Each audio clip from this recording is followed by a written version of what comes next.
Close your eyes. Let the weight of the day fall away. Let your shoulders drop. Let your breath find its own quiet rhythm. Tonight, you do not need to figure anything out. You do not need to be strong or composed or ready for anything. You do not need to have the right answers or the right version of yourself available for anyone. Tonight, we tell the story of a boy that nobody thought to invite inside. A shepherd, a youngest son, a child so easily overlooked that when the most important visitor his family would ever receive came to their door, his own father did not think to call him in from the fields. A boy, a sling, and a giant. But the real story goes much deeper than that, because David was not simply the one who killed Goliath. He was the poet who wept in caves and turned his tears into songs that people are still singing 3,000 years later. He was the warrior who could run toward a giant without flinching and fall into the worst kind of failure without warning. He was the king who lost everything that mattered and found, in the ruins of his own choices, that grace was still standing there. And out of all the people who ever lived, God chose to call him something that has puzzled and comforted people across every generation since. A man after my own heart. Tonight we will walk with David. From the quiet hills of Bethlehem to the roar of a valley where two armies held their breath. From the palace to the cave, from the throne to the darkest chapter of his life, and back again, slowly, to grace. If you are carrying something heavy tonight, this story belongs to you. Let everything go and listen. Chapter 1. The Forgotten Son. There is a town in the hill country of ancient Judah, so small and so quiet that most travelers passing through it would not have thought twice about stopping. Bethlehem. It sat surrounded by terraced hillsides of wheat and barley, dotted with olive trees, old enough that no one alive remembered who had planted them. In the dry months, the hills turned the color of pale straw. In the rainy season, they softened into something almost green. Shepherds had walked these slopes for generations before David was born, and they would walk them long after he was gone. It was not a place where anyone expected history to begin. And yet this is exactly where God chose to start. In Bethlehem, there was a man named Jesse. He was a respected elder, a landowner of modest standing, a man with 8 sons, which in the ancient world carried a particular kind of weight. Sons meant strength. Sons meant legacy. Sons meant your name would continue in the earth after you were no longer in it. Jesse had every reason to hold his head high. His oldest, Eliab, was tall and strong, the kind of young man people noticed when he entered a room.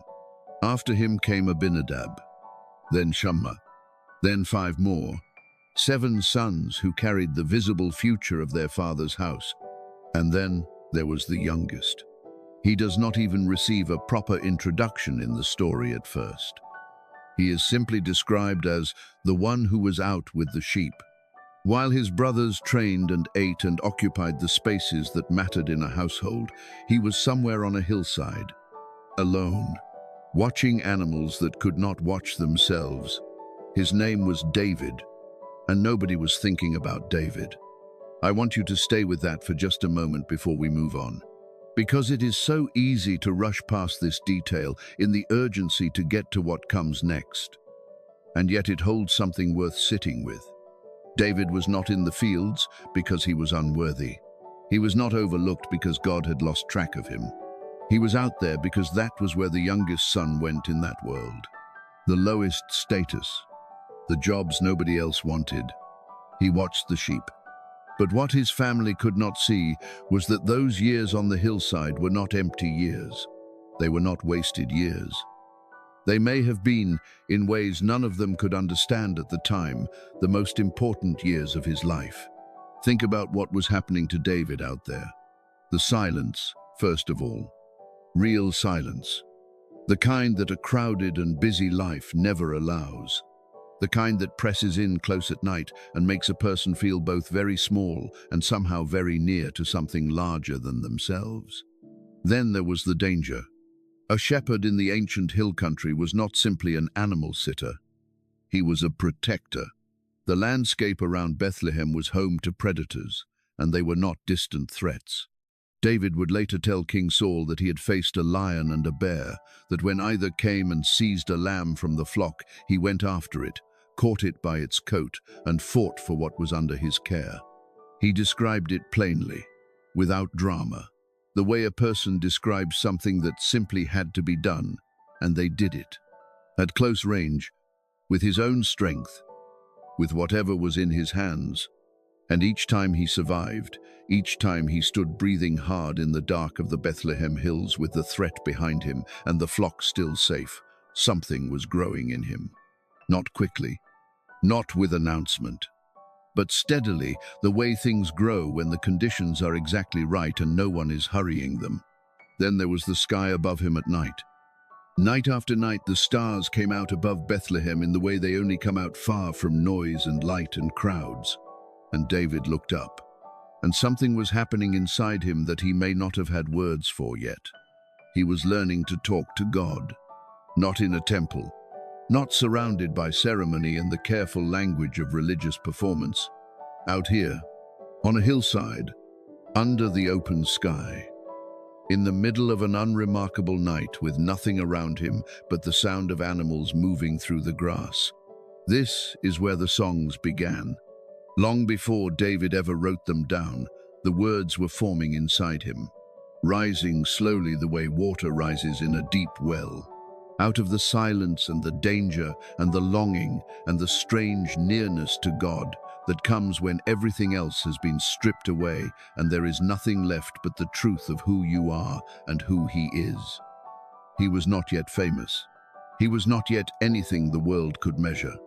But God could see him. And God had not looked away for a single night. Into this quiet and unhurried life, something arrived that would change everything. The prophet Samuel came to Bethlehem. Samuel was not simply a religious figure. He was the most respected voice in all of Israel. When Samuel moved, people paid attention. When he spoke, kings listened. When word reached the town that he was coming, the elders went out to meet him with visible anxiety. "Do you come in peace?" they asked. "In peace," Samuel said. "I have come to sacrifice to the Lord. Consecrate yourselves and come with me." Among those he invited were Jesse and his sons. But Samuel carried a secret. God had spoken to him. God had told him that he had rejected Saul as king of Israel. That among the sons of Jesse in Bethlehem, he had already chosen who would come next. Samuel did not know which son. He only knew that he would know when he saw him. So when Jesse and his sons arrived, Samuel looked first at Eliab, the oldest, the tall one, the impressive one, and something in Samuel lifted. Surely, he thought, surely this is the one. But God said something to Samuel in that moment that has never stopped being true. "Do not look at his appearance or at the height of his stature, because I have rejected him. For the Lord does not see as man sees. Man looks at the outward appearance, but the Lord looks at the heart." Samuel steadied himself. He looked at Eliab and moved on. Then Abinadab stepped forward. Not this one. Then Shammah. No. One by one, 7 sons of Jesse passed before the prophet of God. 7 times the answer came back the same. 7 times Samuel said, "Not this one." And then he turned to Jesse with a question that must have seemed almost puzzling. "Are all your young men here?" Jesse paused. And then, with the casual indifference that is somehow the most painful detail in the whole scene, he said, "There remains yet the youngest. And there he is, keeping the sheep." "There he is, keeping the sheep," said the way you mention something that does not really require mentioning. An afterthought. The youngest, out with the animals. Surely not relevant to whatever this is. Samuel looked at Jesse steadily. "Send and bring him. We will not sit down until he comes here." So they sent for David. And while they waited, I find myself wondering what went through him when the messenger reached him on the hillside. Come quickly. Leave the flock. The prophet Samuel is here, and he is asking for you. He would have been dusty, rough-handed, smelling of animals and open air. He was not prepared for whatever this was. Nobody had thought to prepare him. The text pauses briefly to describe him. Ruddy, with beautiful eyes and a good appearance. There is a quality of life in those words. He was not a pale, sheltered child. He was outdoors and present and alive in the particular way that years of open field living makes a person alive and present. He walked in from the fields, and when Samuel saw him, God spoke, "Arise and anoint him, for this is the one." Samuel took the flask of oil he had carried with him to Bethlehem, and he poured it over the head of the shepherd boy, over the forgotten youngest son, over the nobody from a quiet town in the Judean hills who had not even been considered worth inviting inside until the prophet specifically asked for him. The oil ran down his hair, down his face. The room was still, and something happened that no one present could see. The Spirit of the Lord came upon David from that day forward. Not the spirit of ambition or conquest or strategy. The Spirit of the Lord. Settling on a shepherd boy in Bethlehem like something coming home to the place it was always meant to rest. But here is what I do not want you to miss. Here is the detail that says something true about how God tends to work. After the anointing, after the oil, after this invisible and world-altering moment, David went back to the sheep. No throne appeared, no crown, no army lined up outside waiting to follow him, no visible change in anything at all. He was still the youngest son, still the shepherd, still the one nobody thought about. And he went back to watch the flock. Stay with that for a moment tonight. The anointing did not arrive with immediate promotion. The calling did not come with a change of address. The most significant thing that had ever happened to David happened quietly, in a room not many people were watching, and then life simply continued as before. David tended his sheep. He watched the stars appear over Bethlehem. He played his harp in the darkness and sang his songs to the God he had been learning to trust in the silence of the fields. He did not know what was coming. He did not know about Goliath or the palace or the grief or the greatness that was waiting for him on the other side of years he had not yet lived. He only knew what he had always known, that God was near, that the same presence that had been with him against the lion and the bear was the same presence that had just quietly and without fanfare poured oil over his head. And that was enough. There is a psalm that many have long associated with these early years.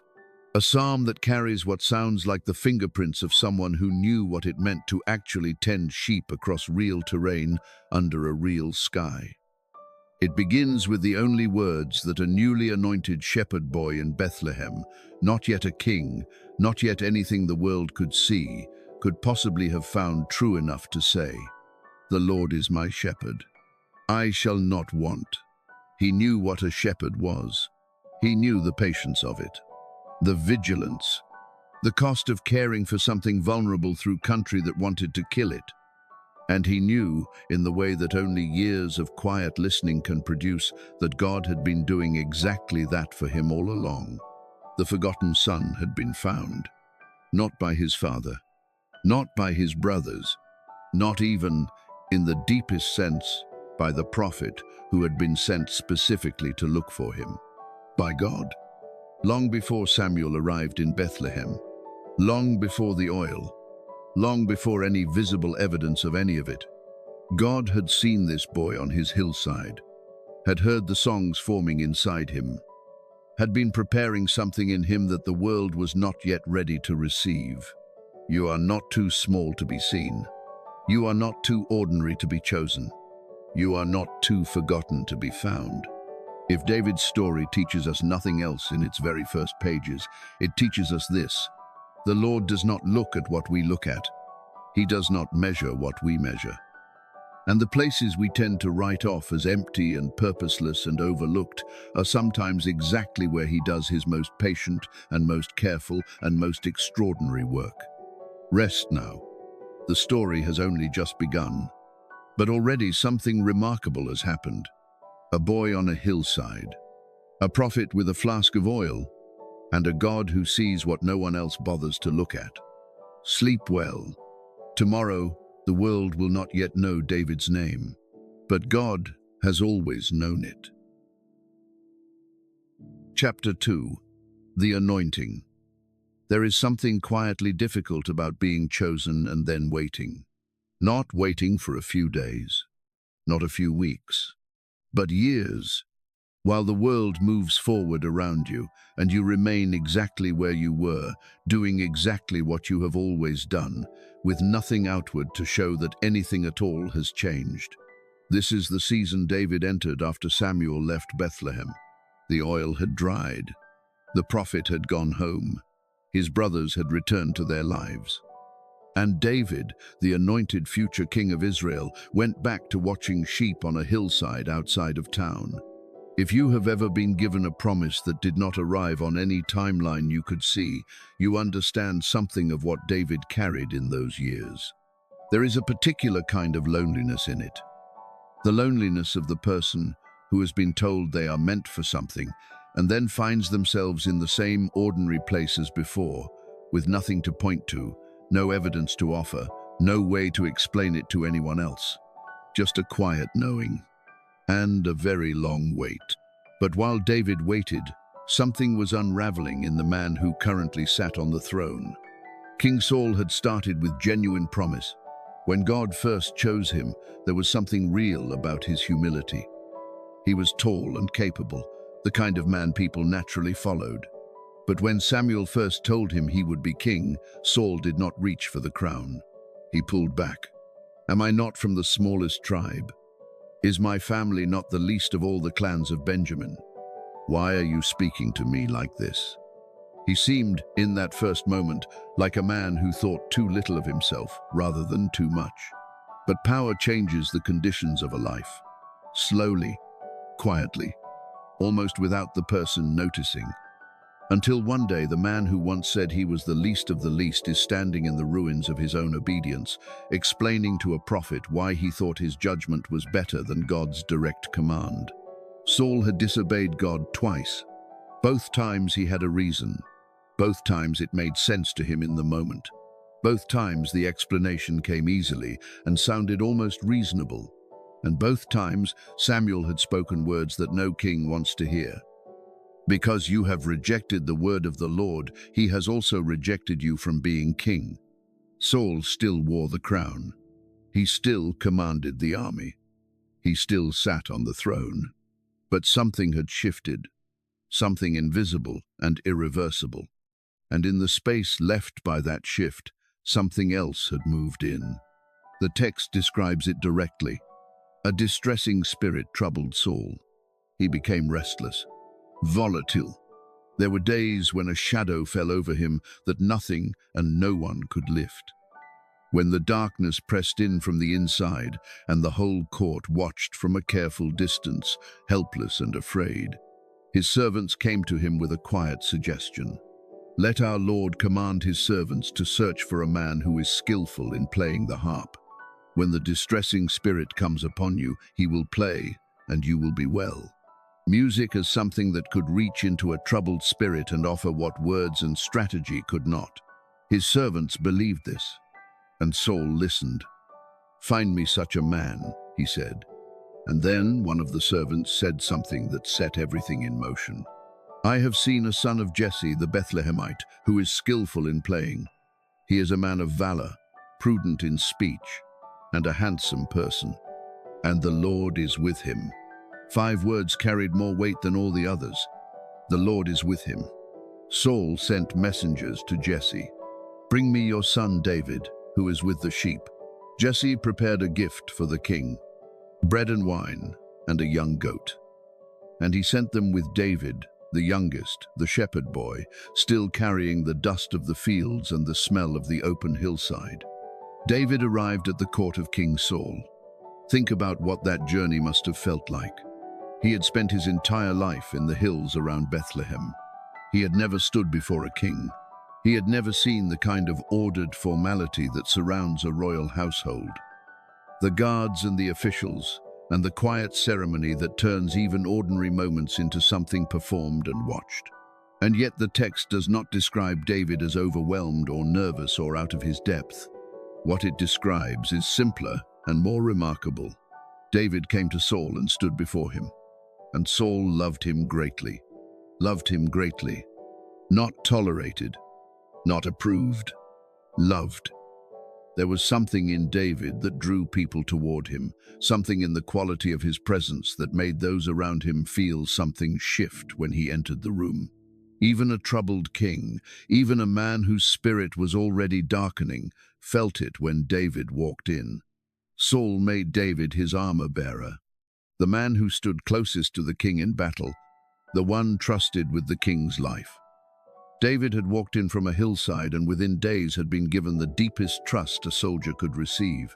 And then the distressing spirit came again. The darkness settled over Saul the way it always did. His servants watched from a distance. David took his harp and played. We do not know what he played. The text does not tell us, but it tells us what happened. Saul was refreshed. The distressing spirit departed from him, and he was well. What armies could not do, what advisors and ceremony and the whole apparatus of a royal court could not do. A shepherd boy's music did it. I want to pause here because there is something in this moment that I think is worth sitting with before we move on. David spent years on a hillside developing a gift that his family seemed to value very little. No formal training, no audience worth mentioning. He simply had something in him that he kept using in the only context available to him. The open fields, the night sky, the God he was learning to know in the silence. And that gift, which looked like nothing, which seemed suited for hillsides and sheep and not much else, turned out to be the precise thing that opened the door to the palace. God wastes nothing. The years that look empty are often being filled, quietly, and without announcement, with exactly what the next season is going to require. The gift that seems private and small and unsuited for anything significant is sometimes the very gift that carries a person into the room where everything changes. David did not engineer this. He did not find the right people or say the right things. He played music the way he had always played it, the way he had learned to play it alone in the Bethlehem hills. And God used it to carry him exactly where he was supposed to go. But there is something else present in this scene I want you to notice before we move on. Saul loved David. The love was real at this point. But a man who has lost his footing with God and knows it, even if he will not say so aloud, is a man who carries a particular kind of interior torment. And when such a man looks at someone young and gifted and spirit-filled standing in his court, the contrast must have been its own kind of suffering. David was everything Saul had once been. Everything the kingdom needed. Everything Saul could feel himself no longer able to provide. For now, that produced love. Saul drew David close because David made the darkness lift. But love built on what a person does for you is a fragile thing. And fragile things, under enough pressure, become something unrecognizable. David did not know this yet. He was young. He was in the palace. He was loved by the most powerful man in Israel. He played his music. He served faithfully. He watched and learned. And somewhere beyond the palace walls, in a valley neither of them had seen yet, a giant was already practicing his speech. Rest now. The music is still in the air. The darkness has lifted for tonight. But this is not the end of either of these stories. Not even close. Chapter 3. The Harp and the Darkness. Before we follow David to the battlefield, I want to take you somewhere quieter first. Somewhere most tellings of this story hurry past. Because if we rush straight from the palace to the valley of Elah, we miss something essential about David. Something that explains not just the courage he was about to show, but the source of it, the deep root that held everything else upright when the storm came. We need to go back to the hillside, not as a backdrop this time, as the place where everything that mattered was actually formed. The hills around Bethlehem were not comfortable. They were wild and exposed, and they demanded something from a person. In summer, the heat pressed down and the ground cracked, and the sky offered no mercy. In winter, the rains came in hard off the Mediterranean, and the cold settled into the valleys and refused to leave. A shepherd did not observe his flock from a comfortable distance. He lived with them, walked with them, slept near them on the ground. He was alone, consistently, deeply alone. And in that aloneness, something was growing in David that could not have grown anywhere else. It began with the silence. There is a kind of silence that most lives never encounter. Not the temporary quiet between sounds, not the pause before the next conversation begins, but the genuine, extended, pressing silence of a person alone in open country, with the whole sky above them and no human voice anywhere near. It is the kind of silence that at first feels empty and then, if you stay in it long enough, begins to feel inhabited. David stayed in it, night after night, season after season, and he discovered something in it that would mark everything he ever wrote and everything he ever did. He discovered that the silence was not empty, that the presence he had been told about in the traditions of his people was not an idea or a doctrine, but something actual and near and available to a person willing to be honest in the dark. He began to talk to God the way you talk to someone who is genuinely there, not performing, not reaching for the right religious language, just opening his mouth and letting whatever was actually in him come out. The fear and the gratitude and the longing and the occasional overwhelmed wonder of a young man under a sky too large to fully take in. This is what the Psalms carry. Not just poetry, though the poetry is real, but the accumulated residue of years of this kind of conversation, real and unfiltered and held back by nothing. Then there was the courage that the hillside built in him. When David talked to Saul about the lion and the bear, he did not tell it like a hero recounting a triumph. He told it like a shepherd, explaining why his flock was still intact. The animal came. It took a lamb. He went after it. He caught it and fought it at close range, with his own strength, with whatever was in his hands. He brought the lamb back. That is all. But think about what that actually required. Think about the size of a lion, the speed of it, the absolute certainty of danger when something that large turns on you in the dark. And then think about a young man alone on a hillside who made the decision that a lamb under his care was worth going toward rather than away from. This was not recklessness. This was a shepherd who had been tested and had held. And each time the threat passed, each time the flock was safe, and David stood breathing in the dark of the Bethlehem hills, something was deposited in him. Not confidence in his own strength exactly. Something quieter and more reliable than that. The layered, experiential knowledge that when he walked toward something dangerous in the care of his flock and in the presence of God, he did not walk alone. This is how real courage forms. Not in a single dramatic moment. In dozens of small moments spread across years that nobody is watching, each one adding to something that eventually becomes unshakable. And then there was the music itself. David had been playing his harp on the hillside long before he ever played it in a palace. Long before the distressing spirit and the throne room and the king who loved him greatly. He played because it was the most honest language he had for the God he was discovering in the silence. Every chord, a kind of prayer. Every melody, a lifting of something interior towards something beyond. And then he arrived at the palace. And the music he had made for God alone turned out to be exactly what a king in darkness desperately needed. When David played and the distressing spirit departed from Saul, something was being demonstrated that ran deeper than the immediate comfort. Music coming from a genuinely oriented heart. Music that carried the residue of real encounter with God, created something in the atmosphere of a room that other things found difficult to remain in. We should be careful here not to overstate what the text tells us or claim more certainty than the ancient account provides. But the connection is presented plainly and directly. David played. The darkness lifted. Something real happened when the music filled the air. And David had been learning this language for years in the only classroom that could have taught him. The open hillside, the night sky, the long, unhurried years of playing to no audience but the one who always was. Now I want to draw something out of all of this before we move on to the valley. There is a pattern running through these early years of David's life that I believe is one of the most important things in the entire story. Everything developed in obscurity he would one day use in significance.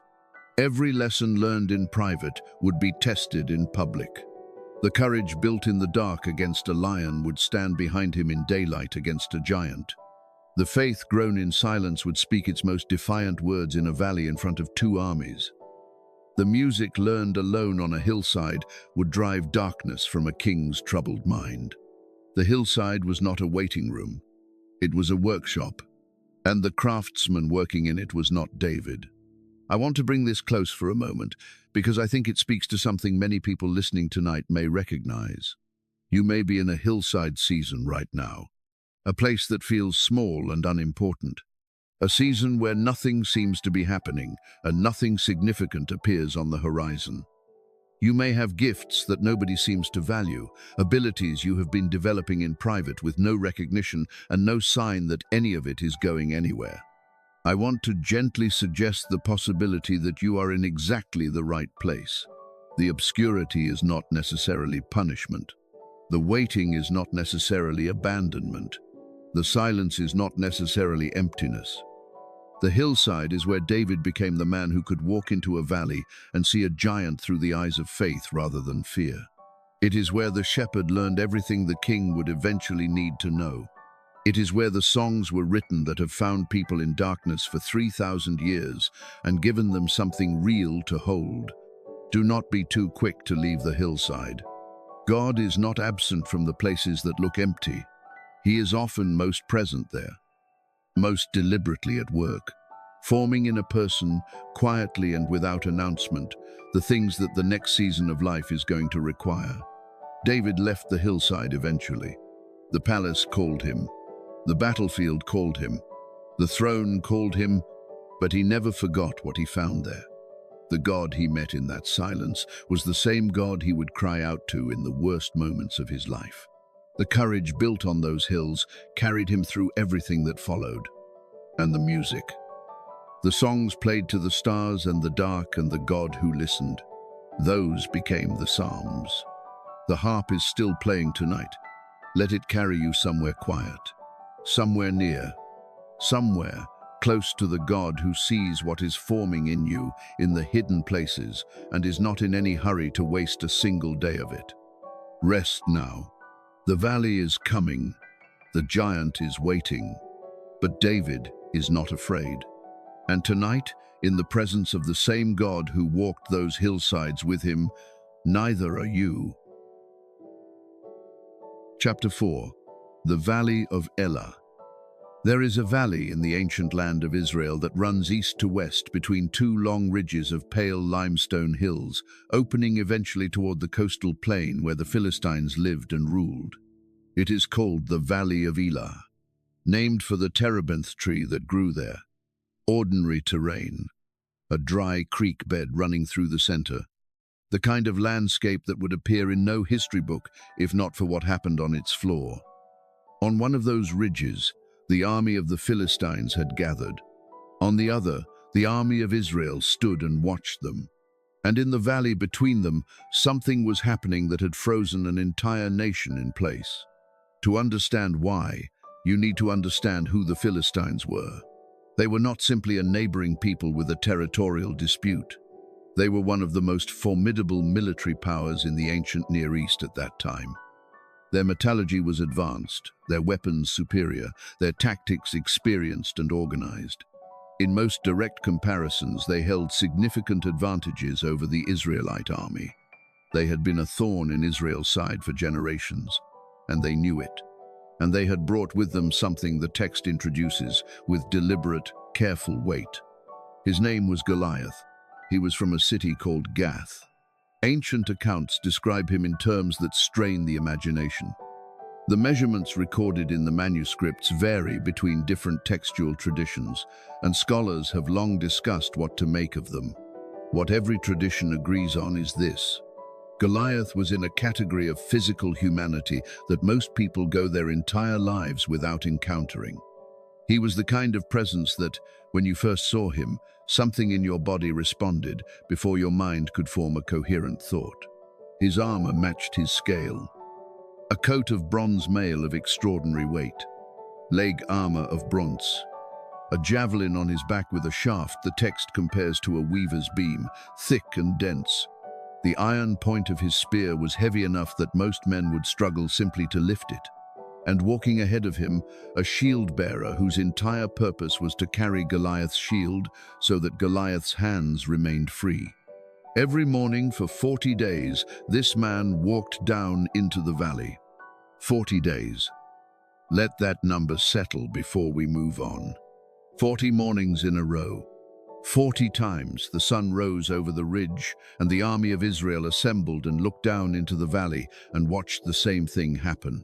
Goliath walked out. He took his position, and he spoke. "Why have you come out to line up for battle? Am I not a Philistine, and you servants of Saul? Choose a man, and let him come down to me. If he is able to fight with me and kill me, then we will be your servants. But if I prevail against him and kill him, then you shall be our servants and serve us." Then the line that cut deepest of all: "I defy the armies of Israel this day. Give me a man, that we may fight together. I defy the armies of Israel." Not a unit, not a regiment. The armies, the entire military force of an entire nation, defied every morning by one man standing in a valley, and the challenge going unanswered every single time. The text does not soften what this produced. When Saul and all Israel heard these words, they were dismayed and greatly afraid. Dismayed and greatly afraid. The king of Israel, the army of Israel, 40 mornings of the same fear. 40 times of looking at the same man and finding, somewhere inside, that there was simply nothing equal to this moment. These were not cowards in any simple sense. These were soldiers with real experience of battle, some of them with real scars. But there is a kind of threat that reaches past training and past experience, and past everything a person has told themselves about who they are. It finds something older and more honest underneath. Something that does not respond to encouragement or strategy. Goliath was that kind of threat. And for 40 days, no one moved. Now, while all of this was happening in the valley, 3 of David's brothers were there: Eliab, Abinadab, Shammah. The 3 who had stood before Samuel, the 3 who had seemed so obviously qualified, were standing on that ridge with everyone else, watching, not moving. David was not there. David had gone back to Bethlehem, back to his father's sheep, back to the ordinary rhythm of his life between the palace and the hillside. He moved without apparent urgency or impatience, and then Jesse called him. "Take food to your brothers," he said. "Carry these provisions to their commander. See how they are doing and bring word back." An errand, the kind given to the youngest. David rose early. He left the flock with a keeper. He set out toward the valley. He arrived at the camp just as the army was moving into position. The battle cry went up. The lines formed, ridge facing ridge, valley between them. David left his supplies with the keeper and ran to the battle line to find his brothers. He was still talking with them when Goliath came out, right on schedule. Same as every morning. The champion from Gath stepped forward, shield-bearer ahead of him, the voice carrying across the whole valley floor. And the Israelite soldiers, when they saw him, did what they had done every morning for 40 days. They drew back. They were greatly afraid. The men near David were murmuring to each other, not about how to fight him, about the reward the king had promised to whoever would. Great riches, the king's daughter, freedom from taxes for his father's house. The offer had been on the table for 40 days. It had attracted no takers. David heard all of this, and he asked a question. What will be done for the man who kills this Philistine and removes this reproach from Israel? For who is this uncircumcised Philistine that he should defy the armies of the living God? Who is this Philistine? Not. Look at the size of him. How could anyone possibly stand against that? Not. Is there anyone brave enough to try? But who is this man who does not know God, standing in a valley shouting at an army whose God is the living God? This single question reveals everything about how David was seeing the situation differently from every other man on that ridge. Every other man looked at Goliath and then looked at himself. When he measured himself against Goliath, he came up short. David looked at Goliath and then looked at God. When he measured Goliath against the God of Israel, it was Goliath who came up short. This is not a small distinction. Do not let it sound simple. That kind of seeing does not come automatically or easily. It comes from years of learning to trust in the dark, from standing alone with a predator in the night and discovering that God was present in it, from long seasons of faithfulness in obscure places where faith was the only resource available. David could see clearly in this valley because he had learned to see clearly on his hillside. His oldest brother Eliab heard him talking, and his reaction is one of the most recognizably human moments in the story. He was angry. The particular anger of an older sibling watching the younger one walk in and immediately say the thing that makes everyone else look like they have been doing this wrong. Why did you come down here? Who have you left those few sheep with? I know your pride and the insolence of your heart. You came to see the battle. Pride and insolence. That is what Eliab saw. A cocky little brother performing courage for an audience. David answered quietly, "What have I done now? Is there not a cause? Is there not something worth saying when an entire army stands on a ridge doing nothing because a man in the valley is shouting at their God?" He turned away from his brother. He kept asking the same question to anyone who would listen. Word spread. Eventually it reached the king. Saul sent for him. David stood before Saul, the man who had loved him greatly, the man he had played music for in the dark. And he said something that nobody else in the camp had said in 40 days. "Let no man's heart fail because of him. Your servant will go and fight with this Philistine." Saul looked at him and said the only reasonable thing. "You are not able to go against this Philistine. For you are a youth, and he has been a man of war from his youth." By every measurable standard, Saul was right. David was young, untested in organized combat, a shepherd who played music. Goliath had been a professional soldier longer than David had been alive. But David did not argue about his own qualifications. He argued about something else entirely. Your servant used to keep his father's sheep. And when a lion or a bear came and took a lamb from the flock, I went after it and struck it down and rescued the lamb from its mouth. And when it rose against me, I caught it and fought it at close range with my own strength. Your servant has struck down both the lion and the bear. And this Philistine will be like one of them because he has defied the armies of the living God. The Lord who delivered me from the paw of the lion and from the paw of the bear, he will deliver me from the hand of this Philistine. He will deliver me. Not, I can beat him. Not, I have a strategy that will work. He will deliver me. The same God who had been present on the hillside in the dark. The same God who had shown up when there was no one else to call on. That God, present here, in this valley. On this morning, Saul was quiet for a moment. Then he said, "Go, and the Lord be with you." The decision was made. A shepherd boy with no armor and no military record would walk into the valley to face the man who had paralyzed an entire army for 40 days. By every human measurement, it was not a fair contest, and that was precisely the point.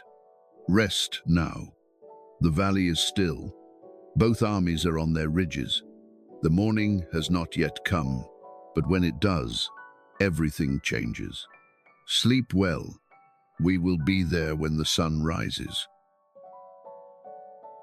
Chapter 5. 5 Stones. The morning came. David rose before the light had fully settled over the valley. Around him the camp was waking slowly, fires being lit, men pulling on gear, the low murmur of voices still rough with sleep. David was already moving. The night before, Saul had tried to dress him in armor. His own bronze helmet placed on David's head, his own coat of mail fastened around David's body, his own sword put in David's hand. And David had taken a few careful steps and stopped. The equipment was too heavy, too unfamiliar, designed for a different body and a different way of fighting. He had never trained in this. He had no instinct for how to use it in a real moment of crisis. "I cannot walk in these," he said to Saul. "I have not tested them." And he took them off. This moment deserves more attention than it usually gets. There would have been real pressure to wear the king's armor. Enormous pressure. Saul was offering his own equipment, his own protection, his personal endorsement. To refuse it was to walk into the valley with nothing between David and Goliath's spear but his own skill and his own God. David refused it anyway, because he understood something that many people learn only after painful experience. The tools that work for someone else may not be the tools for you. The strategy that brought another person through their crisis may be exactly the wrong strategy for yours. And going into the most important moment of your life wearing equipment you have never used is not safety. It is a different kind of danger. David knew how he fought. He had learned it over years of real encounters in real situations. He used a sling. He was accurate and he was fast, and he understood the geometry of distance and timing in a way that came from thousands of repetitions in the open field. That was what had been placed in his hands. That was what God had spent years preparing in him. So he went to the valley as himself. No armor, no sword, his shepherd's staff in one hand, his leather pouch over one shoulder, his sling at his side. He stopped at the creek bed running through the valley floor. He bent down and looked at the stones. Smooth ones, worn by moving water into the rounded shape a sling requires to fly true. He picked several up and felt their weight, their balance, their surface against his palm. He chose 5 stones. Now, I want to stay here for a moment because this detail has prompted more reflection than almost anything else in the story, and I think it is worth our time. If David's trust was complete, if he genuinely believed God would deliver him, why 5? If one is all God needed, why prepare for more? Different readers have found different answers here. Some suggest the other 4 were kept in case Goliath's brothers came to avenge him.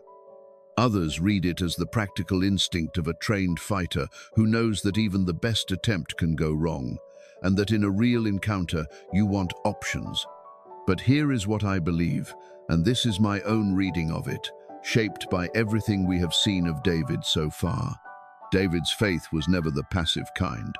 It was never the kind that says, if God wants this to happen, it will happen, so I will simply wait and do nothing. That is not faith. That is something else, wearing faith's clothes.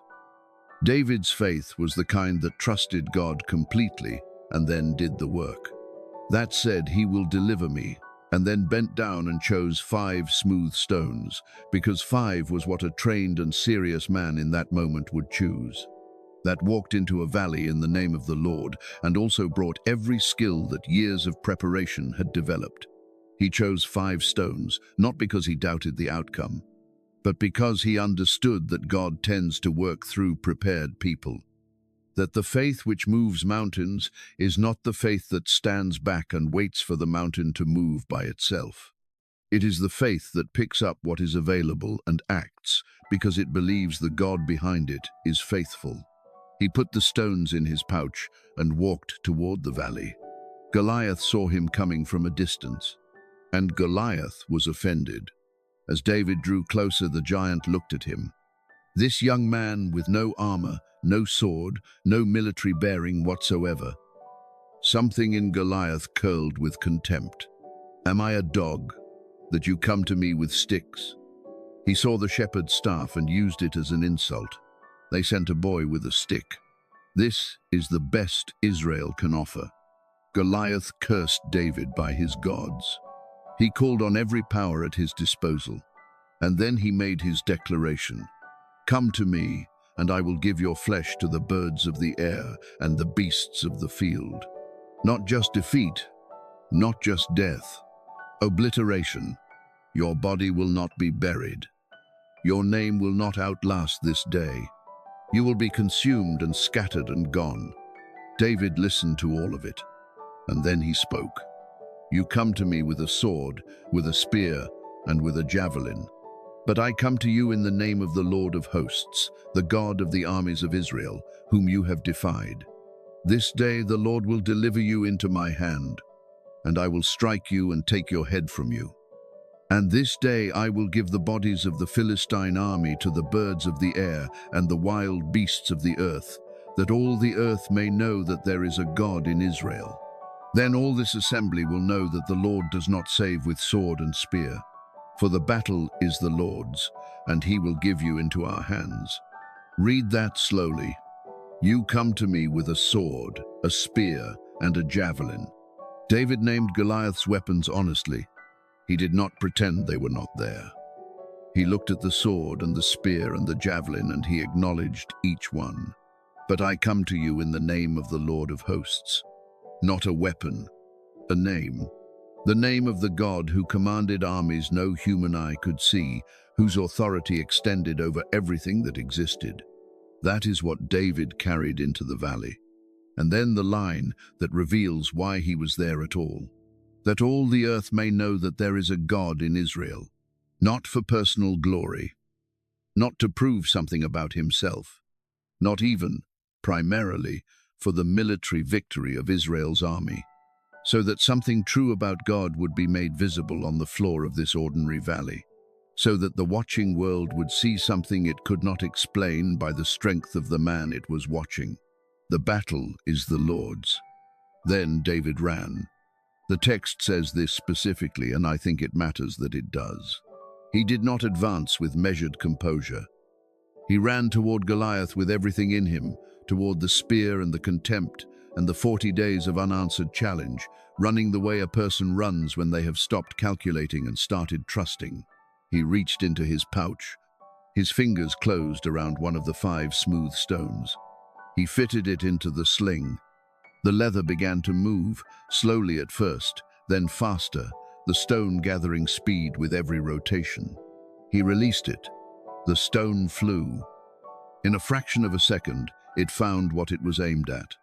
It struck Goliath in the forehead, and the giant fell forward on his face to the ground. The valley was silent. On one ridge, the Philistine army stood and stared. On the other, the army of Israel stood and stared.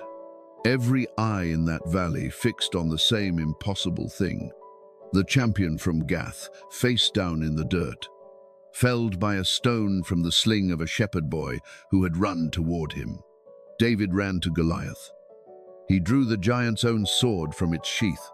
He had no sword of his own. He used Goliath's, and the Philistines ran, not in orderly retreat. In panic, the sight of their champion on the ground broke something in them that armor and training and numbers could not hold together. They turned and they fled toward their own cities. And the army of Israel, the men who had stood on that ridge for 40 days, unable to move, rose up with a shout and pursued them. What had changed? Not the enemy's numbers, not their weapons, not the military balance between the two sides. One thing, These men had witnessed something they could not explain by human strength alone.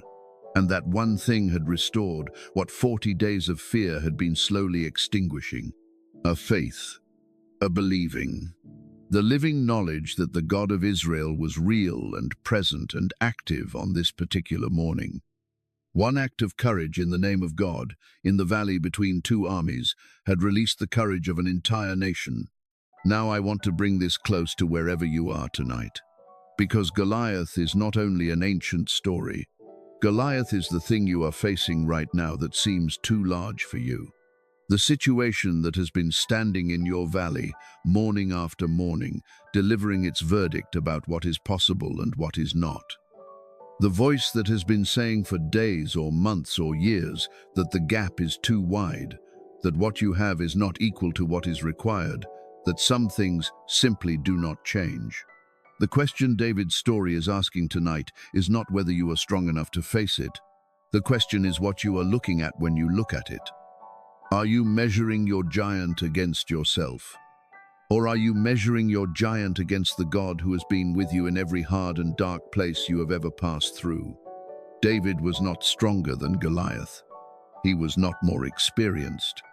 He did not have better weapons.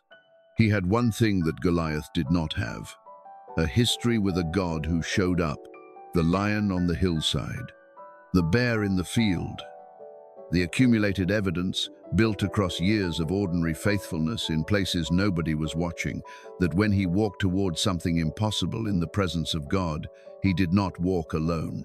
That history was his real armor, not the bronze helmet Saul had tried to put on his head. The lived, tested, personal knowledge that God was present and faithful and could be trusted in the valley as surely as he had been trusted on the hillside. 5 smooth stones, 1 sling, a running shepherd boy.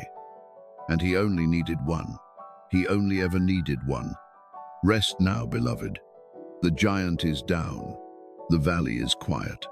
The army is moving and the enemy is running. And somewhere in the morning sun, a shepherd boy is standing with the evidence of what God can do still in his hand. Sleep well. The battle that seems impossible tonight is not beyond the God who sees you in your valley. It never was. Chapter 6. The Cost of Greatness. There is a kind of pain that comes not from failure but from success. Not the pain of losing, the pain of winning and discovering that the light attracts things the darkness never did. David learned this young, and he learned it fast.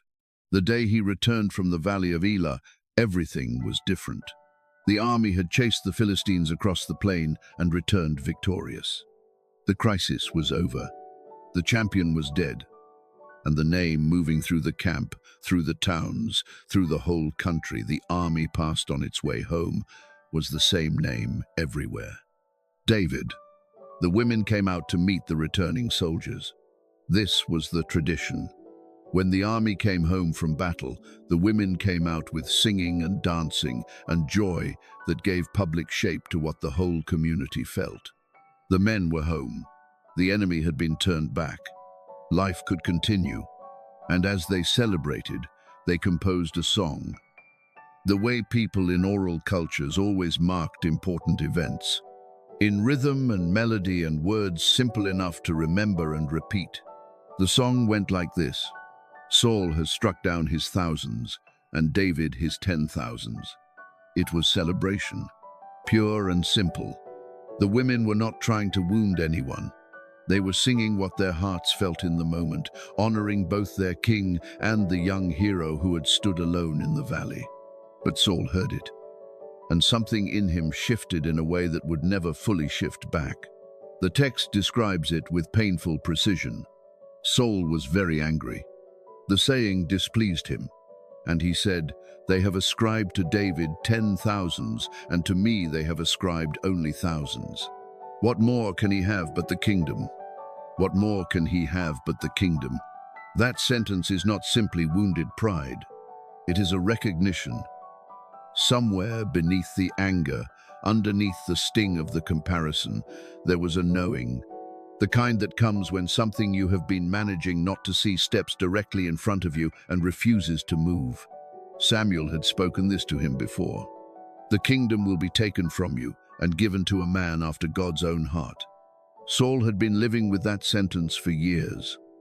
And now, watching the crowd sing about David while riding through the same streets, the fear that had lived in him in the abstract finally had a specific face. From that day, the text says, Saul kept a jealous eye on David. The next day, the distressing spirit came upon Saul again. David was there, playing his harp the way he always had. The music that had always calmed the darkness filling the room. The scene that had become a kind of routine, but this time Saul had a spear in his hand. He threw it. He threw it a second time. David moved aside both times. And the text makes clear this was not a single, uncontrolled moment that Saul immediately regretted. He threw the spear. When it missed, he threw it again.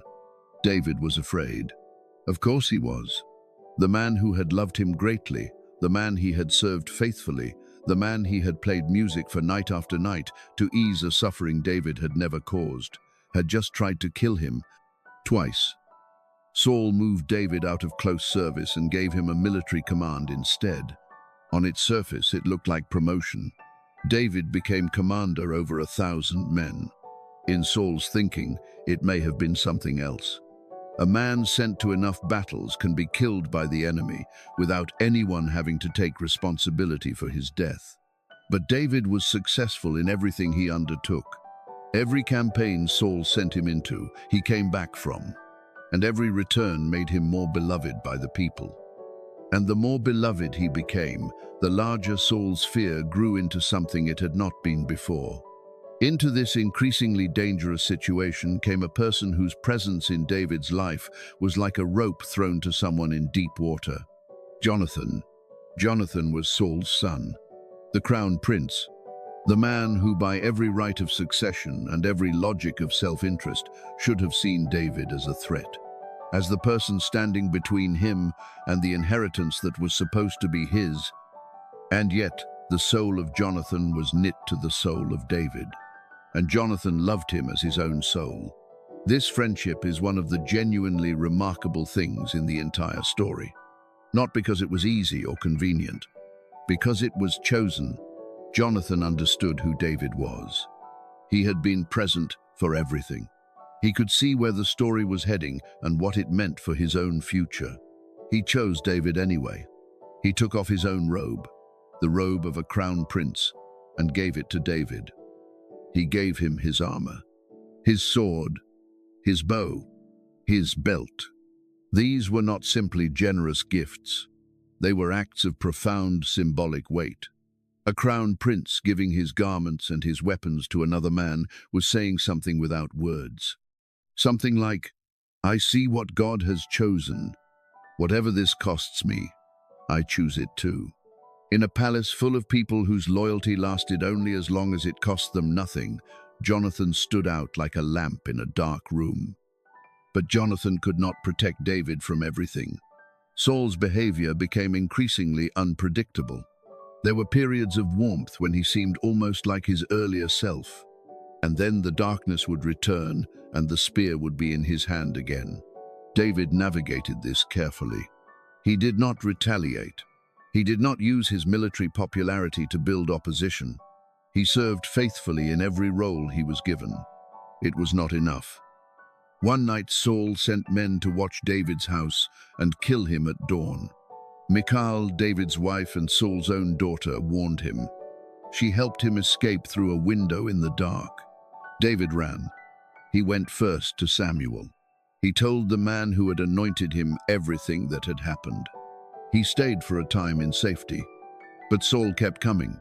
David found Jonathan, and they spoke the truth to each other in a way that the situation had made rare. David said what he already knew but needed someone else to confirm. There is but a step between me and death. Jonathan devised a plan to test his father one final time. The test confirmed the worst. At a meal, when Jonathan spoke in David's defense, Saul erupted with rage. He turned on his own son with words that burned. Then he raised his spear at Jonathan, his own son. Jonathan went out from the table in grief and anger. He went to the field where David was hiding and gave the signal they had arranged. The moment it came, both of them understood what it meant. David could not come back. It was over. They held each other in the field. And the text says David wept the most, which is one of those small, unbearably human details that makes the scene impossible to read from a distance. Two young men standing in a field, understanding that the world they had known was about to separate them, that the friendship which had been the safest thing in an increasingly dangerous year was about to become something they would carry at a distance, without knowing when or whether it would be whole again. Then David left. What followed was years, long years of caves and wilderness strongholds and constant movement to stay ahead of Saul's pursuit. David gathered around him the people who were in circumstances something like his own. Men in debt, men who were distressed and discontented, the overlooked and the desperate. 400 of them at first, eventually 600. These were not the men a general would have chosen. They were the people that ordinary life had discarded, and David became their leader. I want to stay with this for a moment because it is easy to pass over it on the way to the battles and the throne. David, the anointed king of Israel, spent years in caves and wilderness camps with people the world had given up on. He fed them and led them and fought for them. He took men who had been called failures and turned them, over time, into some of the most loyal and capable soldiers the ancient world had seen. What history would call David's mighty men began here. As outcasts following a fugitive through country that wanted to kill them all. This did not happen despite David's wilderness years. It happened because of them. A man who has known the cave understands the people in caves. A man who has been given up on understands what it costs to be seen clearly by someone who has every reason not to bother. But there were two moments during these years that reveal the deepest thing about the man David was becoming. Twice he had Saul completely within his reach. The first time was in a cave at En-Gedi, when Saul entered the very cave where David and his men were hiding. David crept close enough to cut off the corner of Saul's robe without Saul knowing he was there. His men urged him. "This is the moment. Do it." David refused. He would not lift his hand against the one who had been anointed by God, even now, even here. The second time was in the wilderness of Ziph. David slipped into Saul's sleeping camp at night, stood over the king, took the spear from beside his head and the water jug that was there, and walked back out. His companion whispered urgently, "Let me strike him. One blow, he will never threaten you again." David said no, not from fear, not from lack of opportunity, but from an understanding of something that most people who desperately want power never grasp. He had been promised the throne, and a promise from God does not require you to seize by force what God has said he will give. To take the kingdom through violence would have made him the kind of king he did not want to be, would have introduced into Israel a way of transferring power that would haunt the nation for generations, would have meant arriving at the throne with something on his hands that he could not wash off. David wanted to arrive with clean hands. This is, I believe, the most underappreciated quality of David during the wilderness years.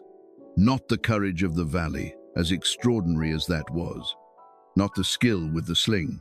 But this, the long, grinding, unglamorous discipline of trusting God's timing when he had every practical opportunity and arguably every justification to take matters into his own hands.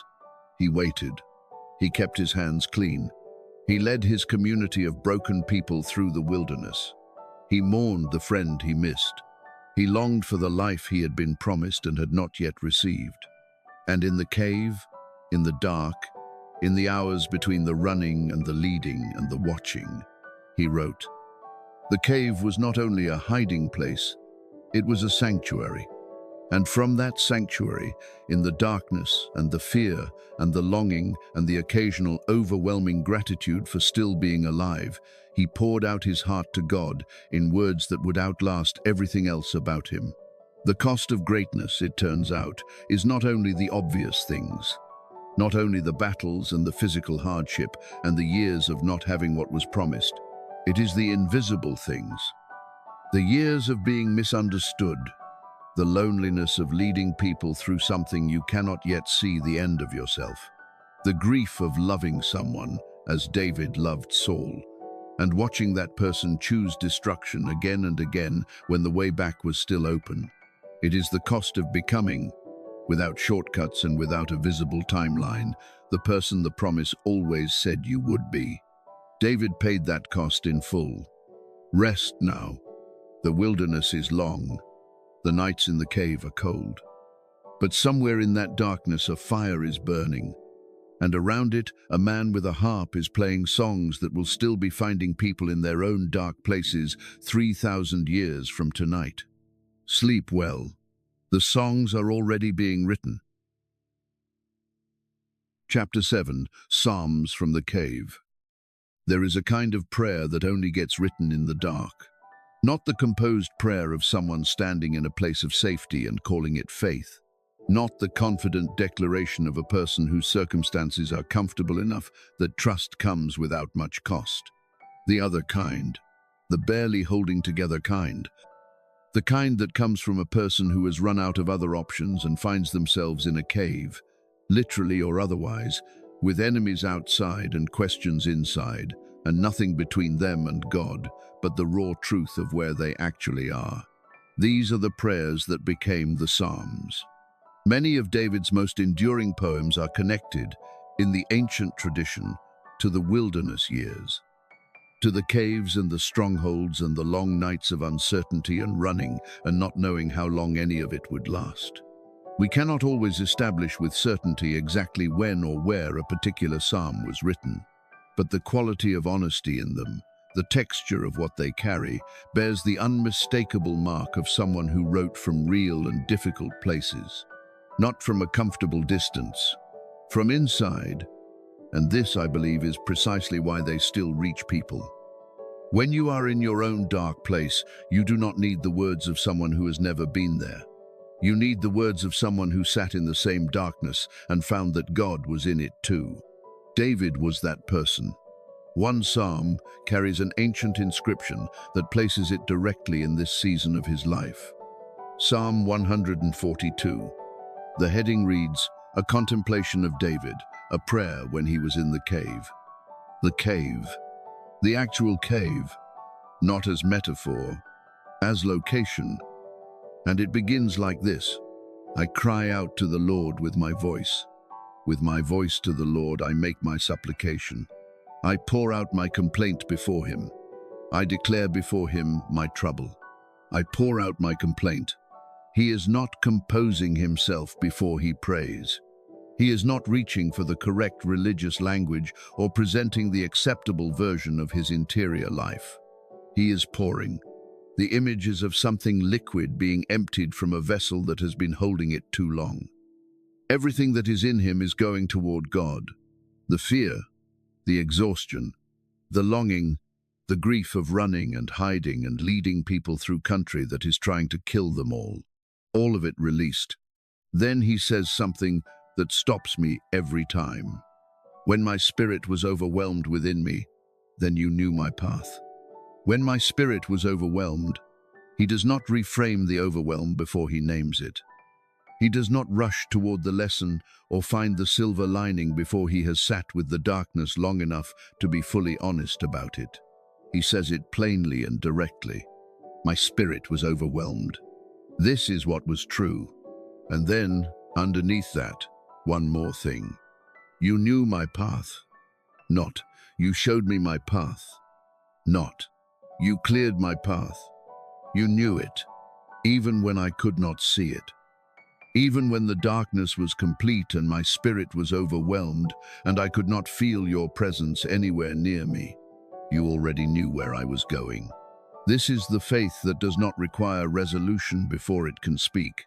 The faith that says, I do not understand what is happening, I cannot feel the ground beneath me, and also, underneath all of that, you have not lost track of me.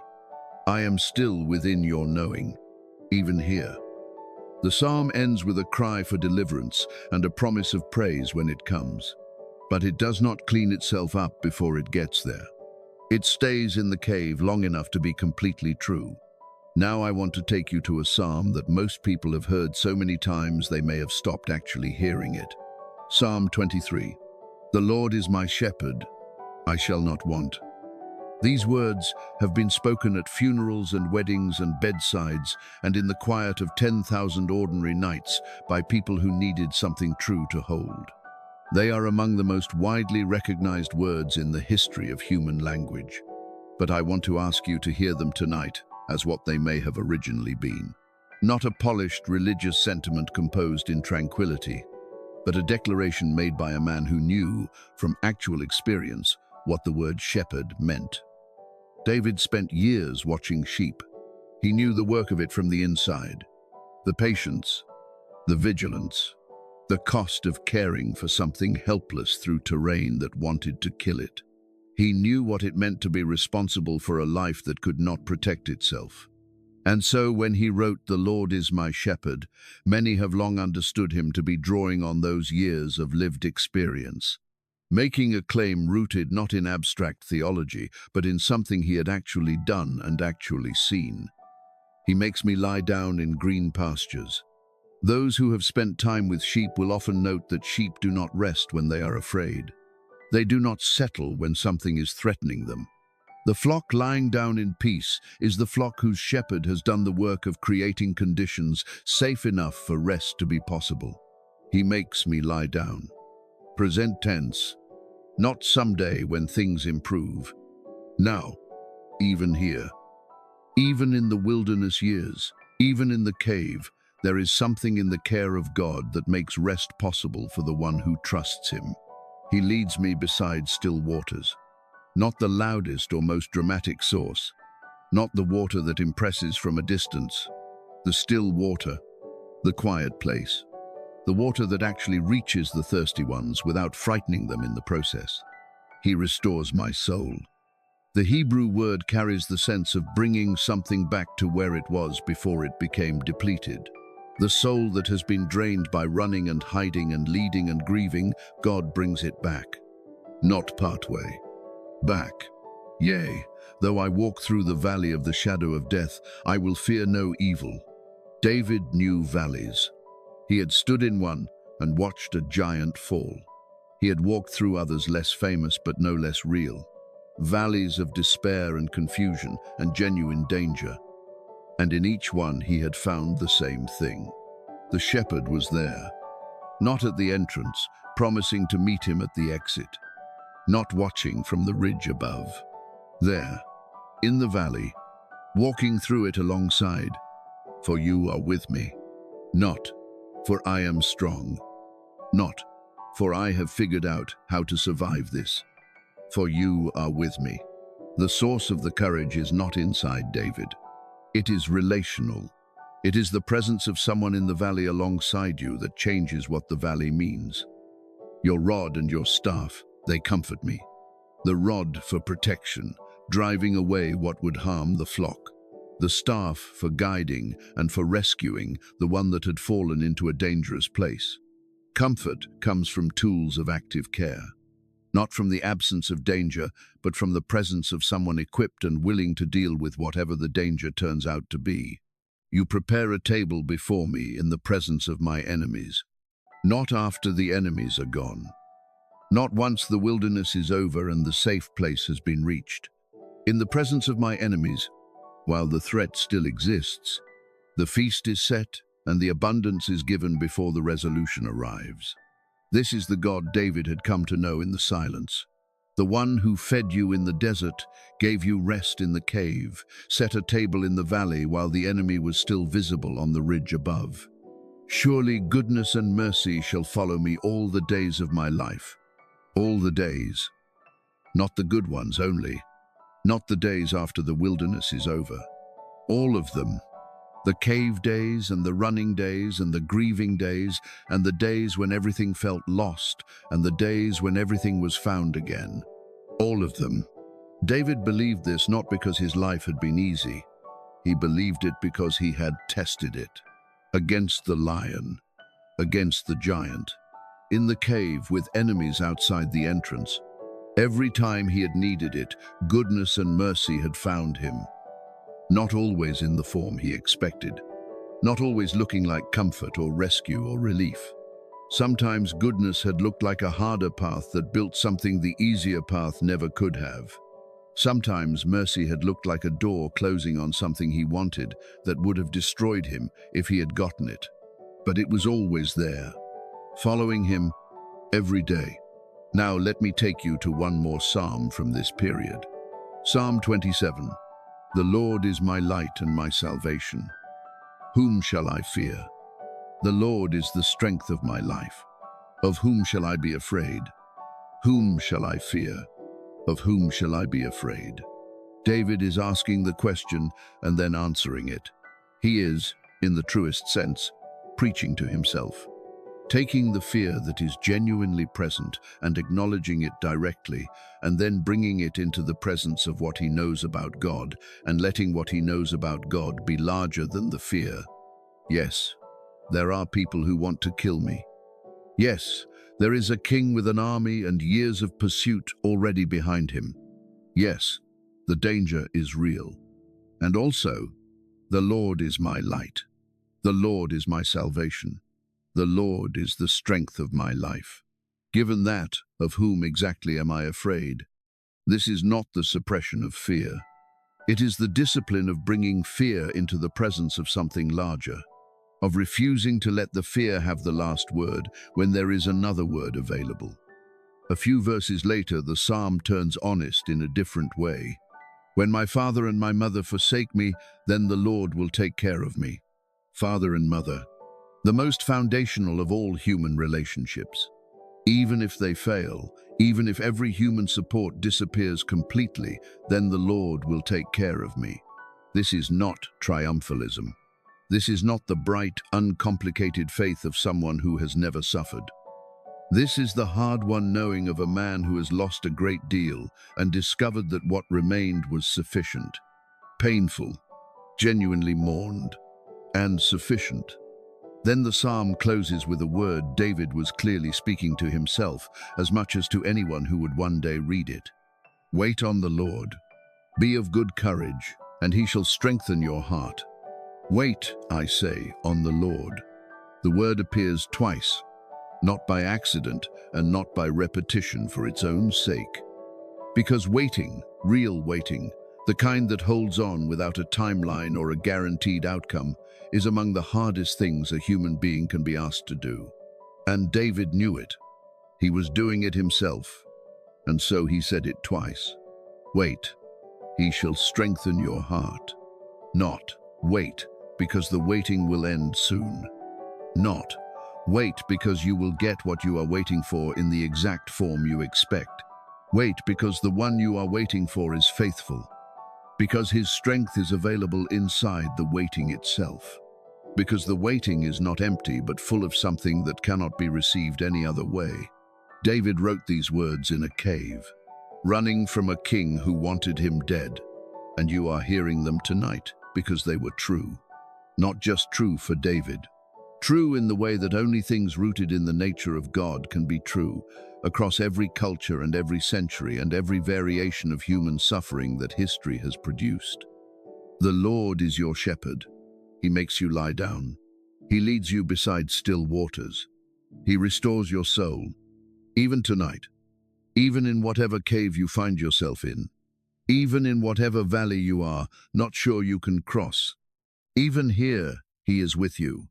Let that be the thing you carry into sleep tonight. Not the resolution of your problems, not the answer to your questions, not the end of your wilderness. Just this: he knows your path.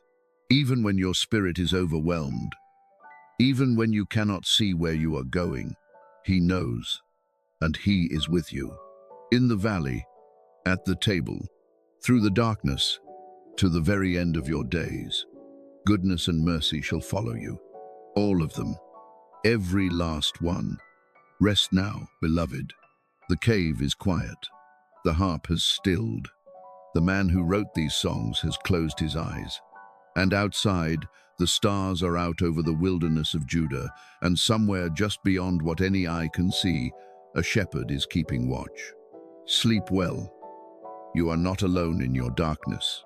You never were. Chapter 8. The Throne. There is a moment in every long story when the waiting finally ends. Not with trumpets or ceremony or the whole world stopping to take notice.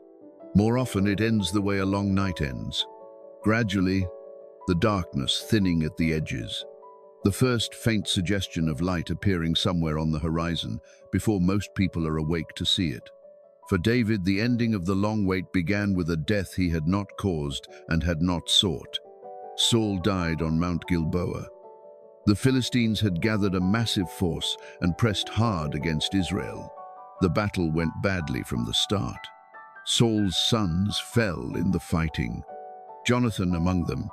The archers found Saul and wounded him severely. And Saul, unwilling to be captured and humiliated by the enemy, fell on his own sword. The king of Israel died on a mountain with his sons around him and his army broken and running. When the news reached David, his response was not what many might have expected. He did not celebrate. He did not express relief. He did not say, "Finally, the man who tried to kill me for years is gone, and now what was promised can begin." He wept. He tore his clothes. He fasted. He mourned. And he composed a lament for Saul and for Jonathan that the text preserves in full, not because it was diplomatically useful, but because it was true. He called Saul beloved and pleasant. He mourned Saul and Jonathan together, noting that they were inseparable in life and in death. He wept over Jonathan with words that have become some of the most quoted expressions of grief in all of ancient literature. And he commanded that this lament be taught to the people of Judah. He did not keep his mourning private. He wanted the nation to grieve well. This is the man who became king, not hardened into coldness by years of being hunted, not sharpened into ruthlessness by years of surviving, but a man who could still weep for the person who had tried to kill him, who could still honor the king who had become his enemy, who understood that how you receive what you have waited for says as much about you as the waiting itself did. David was anointed king over the house of Judah in a city called Hebron. He was 30 years old. 30 years old.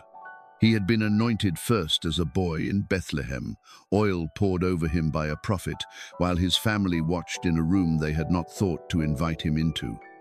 He had been promised something then that had taken more than a decade to become visible. Years of service and betrayal, and running and caves and wilderness camps, and the long discipline of trusting without a timeline. And now, in Hebron, the promise was beginning to take its visible shape. But not all at once. After Saul's death, there was a period of division. One of Saul's surviving sons was established as king over the northern tribes, and for some years Israel was a house divided. Judah followed David. The north held to the remnant of Saul's house. David did not attack them. He governed faithfully in Hebron. He grew stronger. The other side grew weaker. And through a series of events involving the ambitions and betrayals of those around the rival house, the opposition to David's kingship collapsed. The elders of all the tribes of Israel came to Hebron. They reminded David of what had always been true. "You were the one who led us, even when Saul was king. The Lord said to you, 'You shall shepherd my people Israel and be ruler over Israel.' And they anointed him king over all Israel. He was 37 years old. The second anointing, the full anointing, the one that matched what Samuel had spoken in a quiet room in Bethlehem over a shepherd boy who had walked in from the fields. 20 years between the promise and its fulfillment. Not months. 20 years. David needed a capital. A city belonging to no single tribe, one that could serve as the center of a united nation. Jerusalem. It sat on a ridge in the hill country, held for generations by a people called the Jebusites, who considered it impregnable. When David brought his forces there, the defenders mocked him from the walls. "We are so secure here that our weakest defenders are enough to stop you." They were wrong. David took the city through a strategy the defenders had not anticipated. Jerusalem fell. David called it the City of David. He built there. He fortified it. He established it as the heart of the kingdom. And then he did something that revealed what mattered most to him. He went to bring the Ark of the Covenant to Jerusalem. The Ark was the most sacred object in Israel, the golden chest that represented the presence of God dwelling among his people. It had been in the house of a private family for decades, largely neglected during the troubled years of Saul's reign. David had not forgotten it. He assembled a great company and set out to bring the Ark home. The procession moved with music and celebration, with singing and instruments, with the kind of joyful noise that David understood in his bones. There was a difficult and sobering moment along the way when a man reached out to steady the Ark and died for it, and the procession halted, and David was afraid and grieved and confused by what had happened. He left the Ark in the care of a household along the route and returned to Jerusalem without it. For 3 months the Ark remained there, and the household that cared for it was blessed in every visible way. David heard this, and after 3 months he went back for the Ark. This time the procession moved with both care and overwhelming joy. Sacrifice offered at intervals along the way. And as the Ark came into Jerusalem, as the city opened to receive what had been absent from its proper place for so long, David did something that startled at least one person watching. He danced. Not the restrained movement appropriate for a king on formal display. He shed his royal robes and wore only a simple linen garment, and he leaped and danced before the Lord in the middle of the street, in full view of everyone, with no concern whatsoever for what it looked like or what anyone thought of it. His wife, Michal, watched from a window, and the text says she despised him in her heart. When David came home, she confronted him with cold sarcasm. "How glorious was the King of Israel today," she said. Uncovering himself in front of the servants like a common man, David's answer was direct and complete. "It was before the Lord. Who chose me rather than your father or anyone from his house? It was before the Lord that I danced. And I will be even more undignified than this. And I will be humble in my own sight. Before the Lord, not before the crowd, not for the approval of observers, for the audience that had always mattered most to David. The only audience that had been present on the hillside when nobody else was watching. He was not performing, he was worshipping. And he was not embarrassed and not ashamed, and if anything, he was willing to go further. This is who David was at the center of his power, at the peak of his success. Still the shepherd boy who played music to the stars. Still the person whose deepest instinct was not to perform for the crowd, but to pour himself out before God without calculation. The Ark was home. The kingdom was established, and God made David a promise. Through the prophet Nathan, God spoke words that went far beyond anything David had imagined when he first thought about legacy. David wanted to build God a house, a temple, a worthy and permanent dwelling place for the Ark and for the presence of God among his people. God said, "You will not build me a house, but I will build you one, not a structure, a dynasty, a lineage, a throne that would endure not for a generation, but, in the language of the promise, forever. Your house and your kingdom shall be established forever before you. Your throne shall be established forever." Now, I want to stay with this promise for a moment because it reaches beyond itself in ways the rest of the Bible spends centuries exploring. The promise of a forever throne, a forever king from the line of David, was understood by later generations in Israel as pointing towards something that no ordinary king could finally fulfill. The writers of the New Testament saw in this promise the trajectory that led to a particular descendant of David, born in Bethlehem of all places, the same small overlooked town where a shepherd boy had once sat under the stars and learned to talk to God in the dark. Christians have understood for 2,000 years that in him the promise finds its deepest fulfillment. The Son of David, in whom the forever throne becomes not a political reality, but something larger and more enduring than any earthly kingdom could hold. David could not see all of this from where he stood, but he prayed toward it. He sang toward it. He built toward it with everything he had, understanding that what he was building was larger than himself, and that the final piece of it would be placed by hands that were not his. He sat in his palace after Nathan had spoken, and he went in and sat before the Lord, not to ask for more, not to petition or negotiate, not to present his plans and request assistance with them, just to sit in the presence of the God who had found him on a hillside, who had carried him through the valley, who had been present in the cave, who had waited with him through the long years and had given him, at last, everything he had promised. And he said, "Who am I, O Lord God? And what is my house, that you have brought me this far? Who am I? After everything, after the giant and the palace and the wilderness and the throne and the ark dancing in the street and the promise of forever, who am I, that you have brought me this far?" The shepherd boy was still in there, the youngest son, the one nobody thought to invite inside, still present inside the king, still marveling, still knowing with a knowledge that power had not yet eroded, that none of this was earned and all of it was grace. This is the heart God called after his own, not the courage alone, not the military genius, not even the music, but this, the capacity to sit in the middle of extraordinary blessing and still feel the wonder of it, still feel the smallness of self in the presence of divine generosity.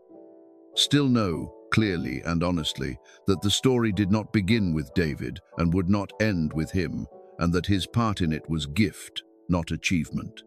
The throne was established. The promise was given. The kingdom was at peace. Rest now. Jerusalem is quiet tonight. Somewhere in the palace a harp leans against a wall, and a man who was once a shepherd boy is sitting before his God in the silence. Grateful, overwhelmed, and still, after everything, wondering how he got here. Sleep well. The best of the story has been extraordinary, but the chapter just ahead is the one David himself would have chosen to leave unwritten. Chapter 9. The Darkest Night. Every great life contains a chapter the person living it wishes had never been written. Not the chapter of suffering they did not choose. Not the wilderness or the cave or the years of being hunted. Those chapters, as painful as they were, belonged to things that happened to David. This chapter is different. This one belongs to what he chose. I want to tell you this story with the honesty the Bible brings to it. Because the Bible does not protect David from himself here. It does not soften what he did or rush past the worst of it to reach the redemption on the other side. It lets the weight of it sit fully before it offers anything lighter.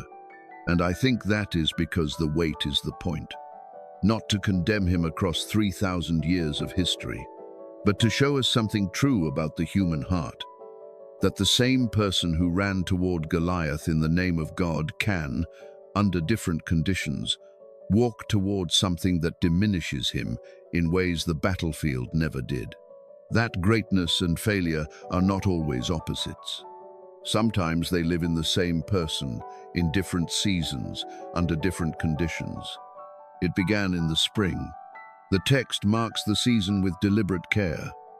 In the spring of the year, at the time when kings go out to battle, David sent Joab and his servants with him, and all Israel, and they besieged the enemy. But David remained at Jerusalem. At the time when kings go out to battle, David stayed home. It seems like a small thing, but it is the first step of a journey that ends in catastrophe. He was where he was not supposed to be, doing less than he was supposed to be doing, at the moment in his life when his power and his comfort were greatest and his vigilance was lowest. Prosperity can do what adversity could not. The wilderness had made David stronger. The palace had made him comfortable. And comfort, for a man of his particular gifts, turned out to be more dangerous than any enemy he had faced in the field. One evening he rose from his bed late in the day and walked on the roof of his palace. From there he could see much of the city below him, and from the roof he saw a woman bathing. She was beautiful. David sent someone to find out who she was. The answer came back. Her name was Bathsheba, the daughter of Eliam, the wife of Uriah the Hittite. The wife of Uriah the Hittite. Everything David needed to stop was right there in the answer. Her husband's name, a man who, as David would have known, was with the army in the field, fighting the battle that David himself should have been fighting. David sent for her anyway. I want to say something carefully here because I think it matters. The distance in power between a king and any citizen in the ancient world was absolute. When the king sent for someone, they came. The text does not present what follows as a story of two people meeting as equals. It presents a king using the full weight of his position to take what was not his to take. That moral reality matters for how we understand everything that follows, including the weight of what David was responsible for. Sometime later, Bathsheba sent word to David. 3 words that must have landed in him like stones. I am with child. David had a problem. And here is where the story becomes truly dark. Because what he did next reveals how far a person can travel from who they used to be without understanding that they are moving. He sent for Uriah. He called the soldier back from the front. He spoke with him about the campaign. He asked questions and listened with the practiced attention of a man performing concern. Then he told Uriah to go home. Rest. See your wife. Because if Uriah went home to Bathsheba, the child could be explained. The whole terrible thing could be covered over, and life could continue as though none of it had happened. Uriah went toward home, but he did not go in. He slept at the entrance to the king's house with the king's servants. He did not go to his wife. When David was told this, he summoned Uriah again. Why did you not go home? Did you not come from a journey? And Uriah's answer is one of the most devastating moments in the entire story.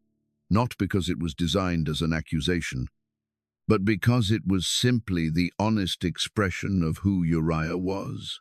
The ark and Israel and Judah are dwelling in tents, and my lord Joab and the servants of my lord are encamped in the open field. Shall I then go to my house to eat and drink and to lie with my wife? As your soul lives, I will not do this thing. As your soul lives. He swore by the life of the king, who was at that very moment trying to arrange a cover for a betrayal. He appealed to the honor of the man who had dishonored him in the most fundamental way possible. He spoke of the ark and of his fellow soldiers with a conviction so genuine and so uncalculated that it is almost unbearable to read. Uriah was the better man in this moment. And David knew it. I want to pause here and acknowledge something the story itself does not linger on, but that deserves to be named. Bathsheba was a woman in an impossible position. She had no power to refuse a king's summons. She was then left to navigate the consequences of what was done to her, to mourn her husband when he died, to carry a grief that was not of her making. The text tells us she mourned Uriah. That single detail is worth more attention than it usually receives. She was not simply a circumstance in David's story. She was a person with her own losses and her own life. And the weight of what David did falls most heavily when we remember that. David tried once more to solve his problem. He kept Uriah in Jerusalem another day. He invited him to dinner and ensured Uriah drank.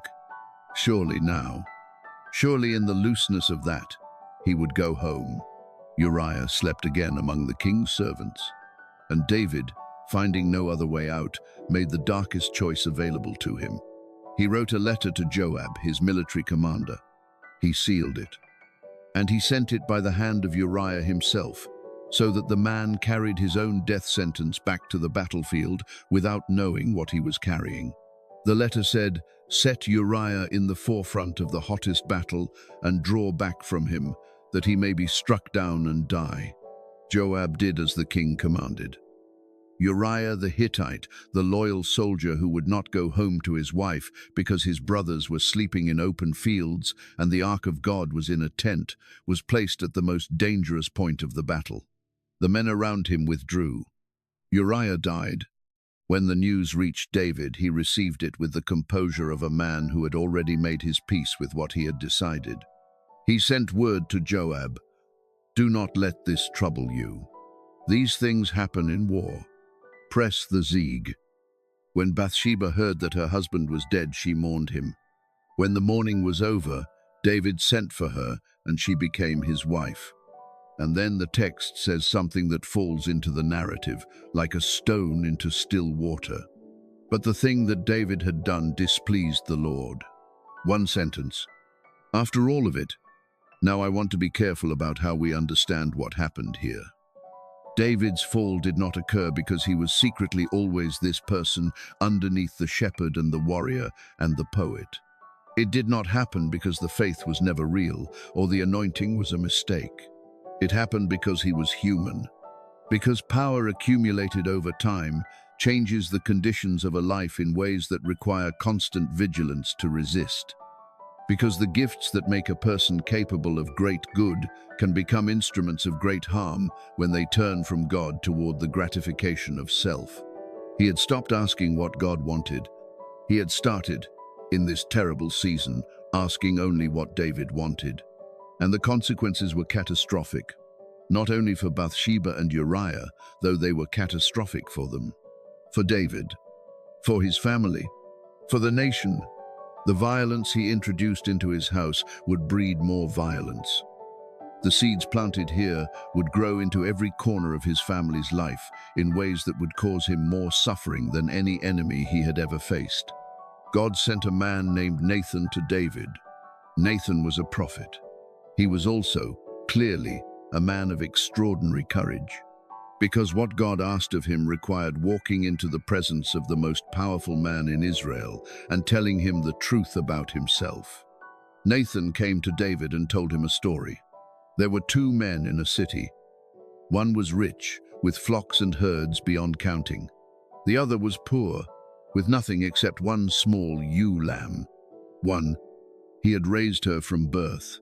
She had grown up with his children, eaten from his table, drunk from his cup, slept in his arms. She was like a daughter to him. A traveler came to visit the rich man, and the rich man, unwilling to take from his own vast flocks, took the poor man's one lamb and prepared it for his guest instead. David's response was immediate and fierce. "The man who did this deserves to die," he said. "He shall restore fourfold," because he had no pity. No pity. Nathan looked at him and said 4 words that have echoed through every century since they were spoken. "You are the man." The silence after those words must have been unlike anything David had ever experienced. Nathan continued. God spoke through him directly and without softening. He named what he had given David: the anointing, the deliverance from Saul, the house of Israel and Judah. If that had been too little, he would have given more. Why then? "You have struck down Uriah the Hittite with the sword, and have taken his wife to be your wife. You have killed him with the sword of the Ammonites." Said plainly, you used the enemy's sword to do what you would not do with your own hand. But the result is the same. You killed him. Then, the consequences. The sword will not depart from your house. What was done in secret will be answered in the open. David sat with all of this, and he did not deflect. He did not explain. He did not reach for a defense. He said 5 words. "I have sinned against the Lord." 5 words. Perhaps the most important 5 he ever spoke. Not a speech, not a careful statement, not a negotiation. just the truth, offered plainly, to the face of the man God had sent to speak it. Nathan said, "The Lord has also put away your sin. You shall not die." The forgiveness was immediate, real, complete, but the consequences remained. The child born of this union became gravely ill. For 7 days, David lay on the ground and fasted and cried out to God for the child's life. His servants were afraid to tell him when the child died. If he grieved like this while the child was alive, what would happen after? When David heard the child had died, he rose from the ground. He washed. He anointed himself. He changed his clothes. He went to the house of the Lord and worshipped. Then he came home and asked for food. His servants were confused. "You fasted and wept while the child was alive.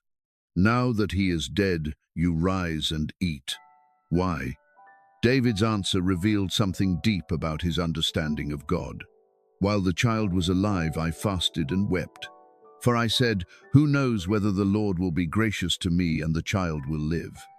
But now he is dead. Why should I fast? Can I bring him back again? I shall go to him, but he will not return to me. I shall go to him." Even here, even in the shadow of consequences he could not undo, there was a forward orientation in David that the worst of his own choices could not finally extinguish. A belief that death was not the final word, that the child he could not bring back to himself he would one day go to. This is not a man at peace with what he has done. He will carry it for the rest of his life.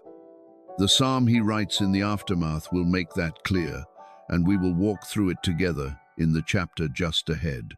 But it is a man who understood, even in the wreckage of his own choices, that the story was not over.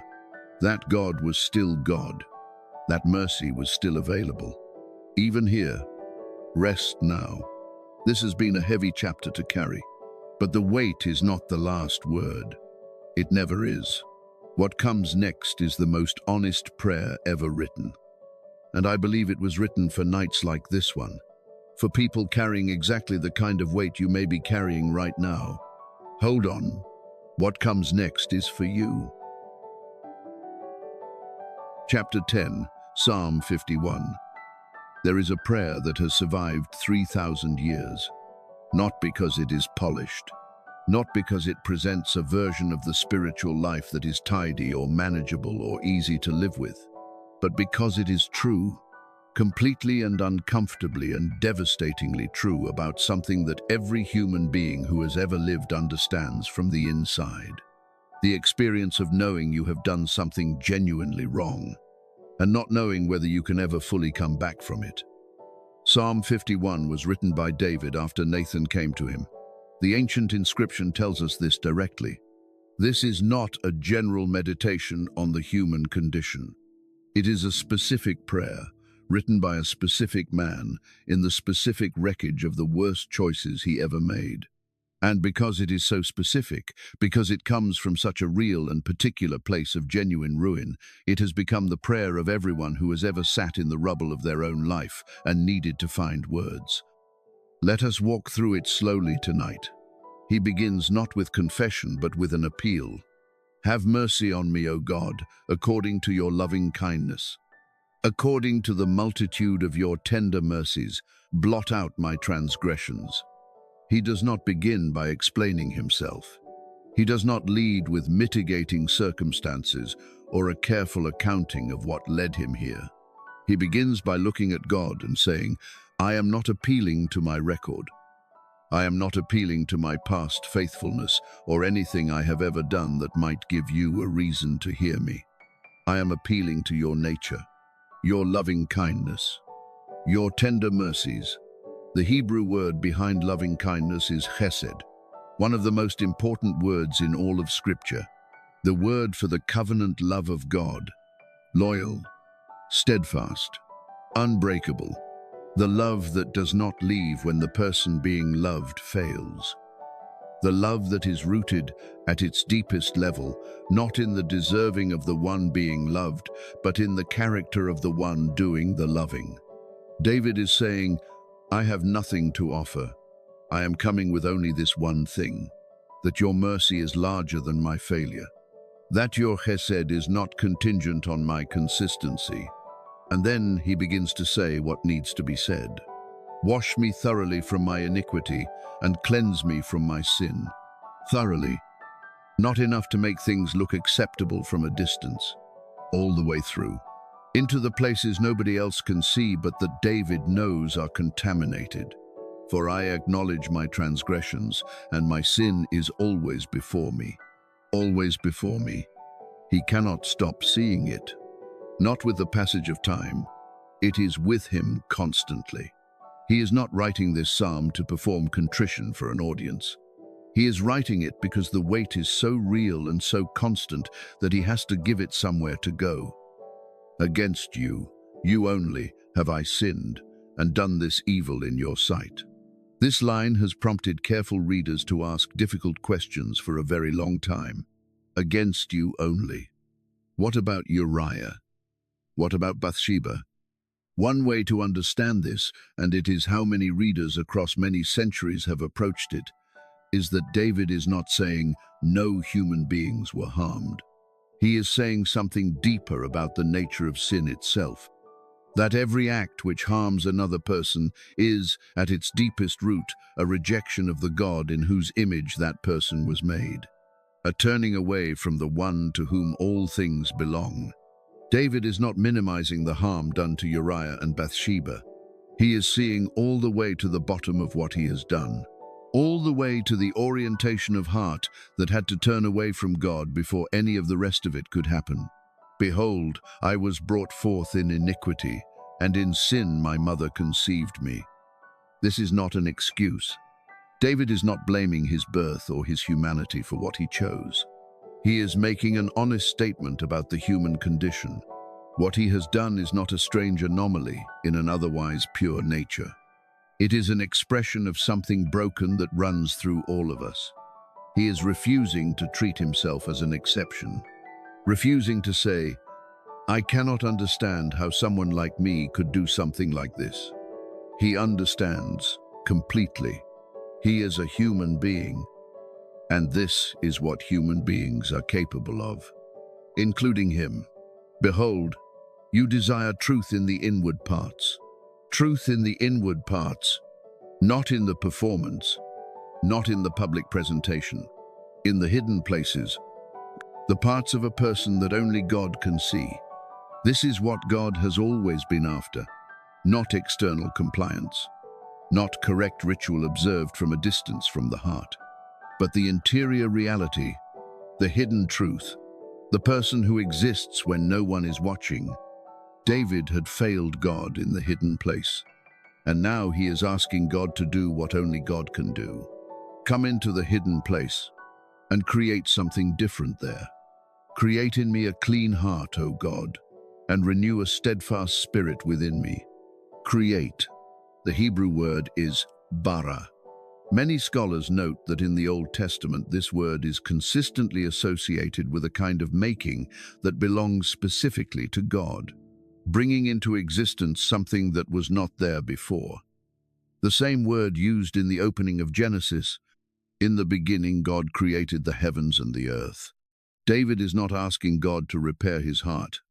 He is asking God to make a new one, because he has looked honestly at himself and concluded that repair is not sufficient. What is needed is something that does not yet exist in him and that he cannot generate for himself.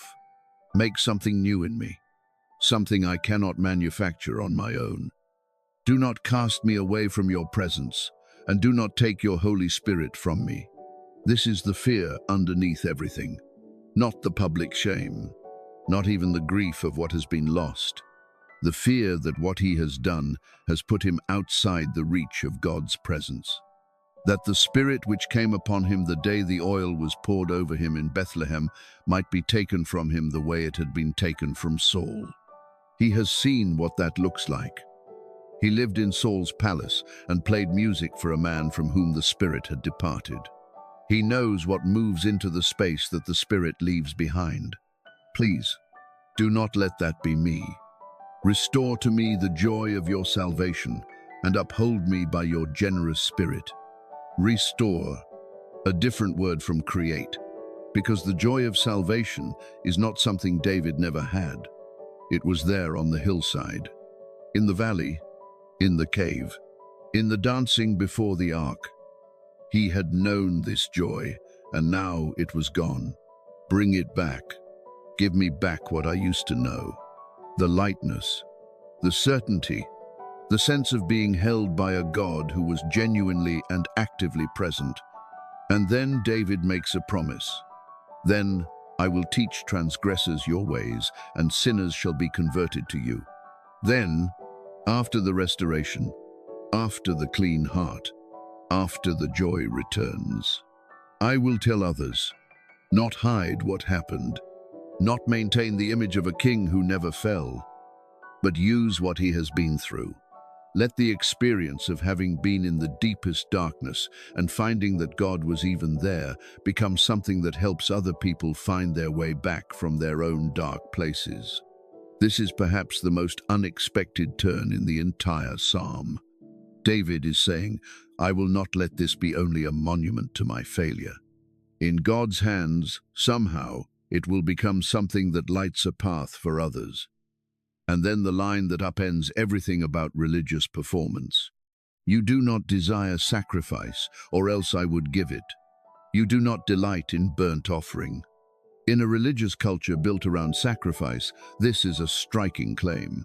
The sacrificial system is not what God finally wants. What God wants is what the system always pointed toward, but could never itself provide. The sacrifices of God are a broken spirit, a broken and a contrite heart. These, O God, you will not despise. A broken and a contrite heart. Not a perfect record. Not an unblemished history. Not a man who never fell. A broken spirit. The posture of a person who has stopped pretending and stopped performing and stopped managing their image before God and has simply come as they are, honest, without anything to offer but the truth. You will not despise this. God will not look away from a broken and contrite heart. He will not refuse it. He will not say, you waited too long, you went too far, what you have done is beyond what I am willing to work with. The broken heart is not what disqualifies a person from God's presence. It is, quietly and counterintuitively, precisely the thing that makes a person most able to receive what only God can give. Nathan had said it, the Lord has put away your sin. But Psalm 51 shows us what it cost David to receive that. What it required of a person who had done something genuinely terrible to come to the end of himself and find that grace was still standing there. It required exactly this, not performance, not resolution, not assembled evidence of improvement, just this. A broken spirit set down before a God whose mercy is larger than the worst of us, whose hesed does not end when we do, whose response to the wreck of a human life that comes to him with nothing left to offer is not what we deserve, but what he has always been. I want to speak to you directly now, because I believe this chapter is what some of you needed most tonight. Maybe you are carrying something you have done that you cannot undo.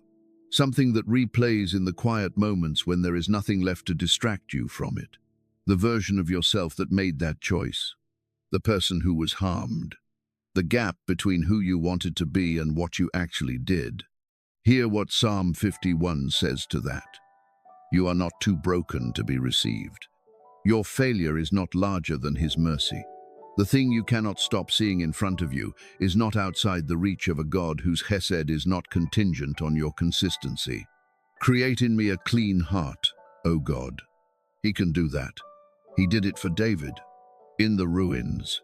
In the full knowledge of everything that had happened and everything it had cost and everyone it had hurt, He created something new. He still does. If you have never prayed Psalm 51 for yourself, let these words be yours tonight. Not a historical prayer from 3,000 years ago. Yours, your broken spirit, your contrite heart, laid before the same God, who has not changed, Whose mercy is still larger than your failure? Whose loving kindness is still not contingent on your consistency? Whose response to you, even tonight, even now, even here, is not what you deserve, but what he has always been? Create in me a clean heart, O God. Rest now. The prayer has been prayed. The weight has been set down. And in the quiet of this night, grace is doing what only grace can do. Sleep well, beloved. You are not too broken to be held. Chapter 11.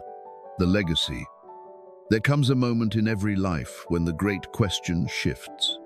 For most of the first half of life, the question is, what will I do? What will I build and become and accomplish and be known for?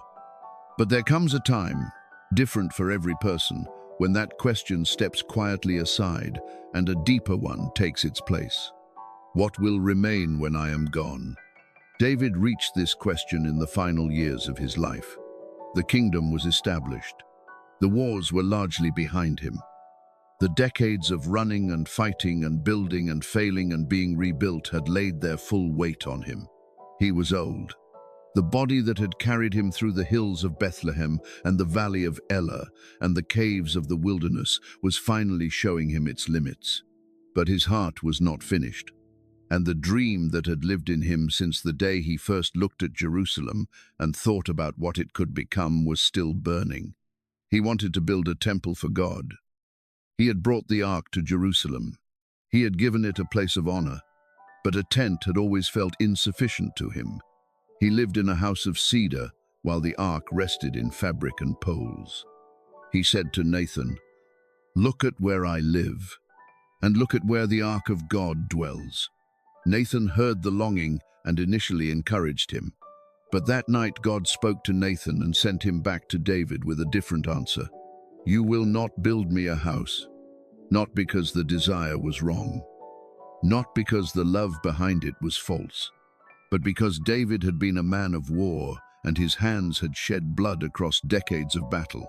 The temple, the house of God, was meant to be built by different hands, by a man of peace, by the son who would come after him. "Your son will build my house." David received this with a grace I find quietly remarkable. He did not argue. He did not feel rejected. He did not treat the redirection as withdrawal of love. He understood something that many people who have ever been told no by God struggle to understand. That a no to your specific plan is not always a no to the desire underneath it. That sometimes God redirects the dream rather than dismissing it. That the person who cannot build the temple can still gather everything the builder will need and hand it to them with blessing. So David prepared. In the last years of his life, with a thoroughness that the text describes in careful detail, he gathered everything the temple would require. Gold and silver and bronze and iron and timber and precious stone in quantities almost beyond counting. He organized the priests and the Levites and the musicians and the gatekeepers, assigning roles and responsibilities decades before the building would even begin. He drew up the plans. He had spent his life as a man of action. In these final years, he became a man of preparation, pouring his energy not into what he would personally accomplish, but into what the next generation would be equipped to do. And from his own personal treasury, he gave with a generosity that moved the whole assembly to give generously in return. Freely given, joyfully given, given with the understanding that this was privilege, not obligation. When everything was in place, David called the leaders of Israel together and placed the plans in the hands of his son Solomon. Solomon was young. The text does not minimize this. He was young, and the task before him was immense. And David looked at his son and spoke words that fathers have been speaking to their children ever since. In every generation, when the world hands one person what the previous person spent their life preparing. Be strong and courageous and do the work. Do not be afraid and do not be dismayed. For the Lord God, my God, is with you. He will not leave you or forsake you until all the work for the house of the Lord is finished. He will not leave you or forsake you. These were not simply encouraging words. They were testimony, the witness of a life. David was not handing Solomon a nice sentiment about the nature of God. He was handing him the accumulated evidence of his own experience. This is what I have found to be true. In the valley and the cave and the palace and the ruins of my own worst choices, and in the grace that was waiting on the other side of all of it, He will not leave you. I know this because He did not leave me. Now I want to tell you about something else David did in these final years. Something quieter than temple preparations and royal speeches.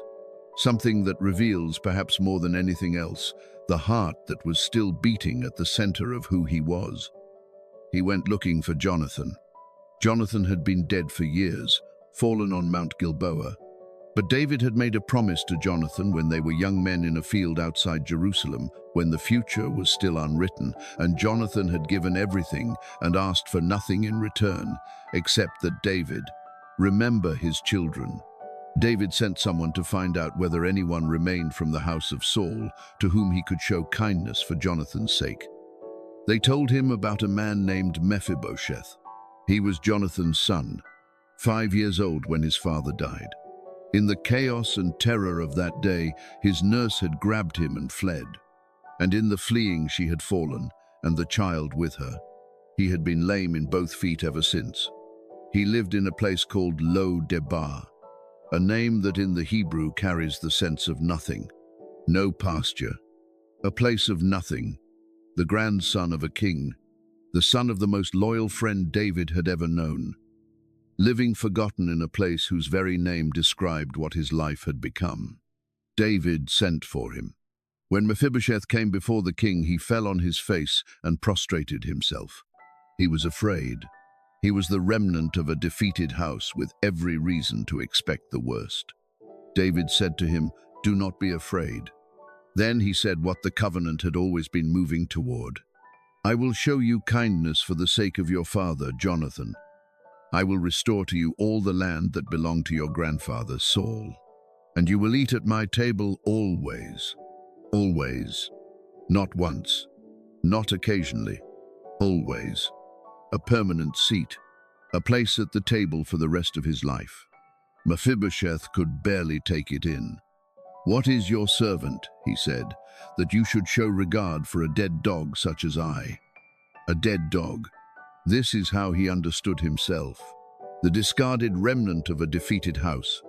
Not worth the king's attention. David saw something entirely different. He saw Jonathan. He saw the covenant made in a field when they were both young men and the future was still uncertain. He saw the robe and the weapons Jonathan had given him, the loyalty that had cost Jonathan everything. He saw the promise, and he kept it. Mephibosheth ate at the king's table, the text says, like one of the king's own sons, for the rest of his life. Now I want to say something about legacy that I believe David's story quietly insists upon. We tend to measure legacy by what was built, by the structures that remain, by the institutions established and the monuments raised and the visible things that outlast a life. The temple Solomon built was magnificent. Everything David had gathered and planned and prepared made it possible.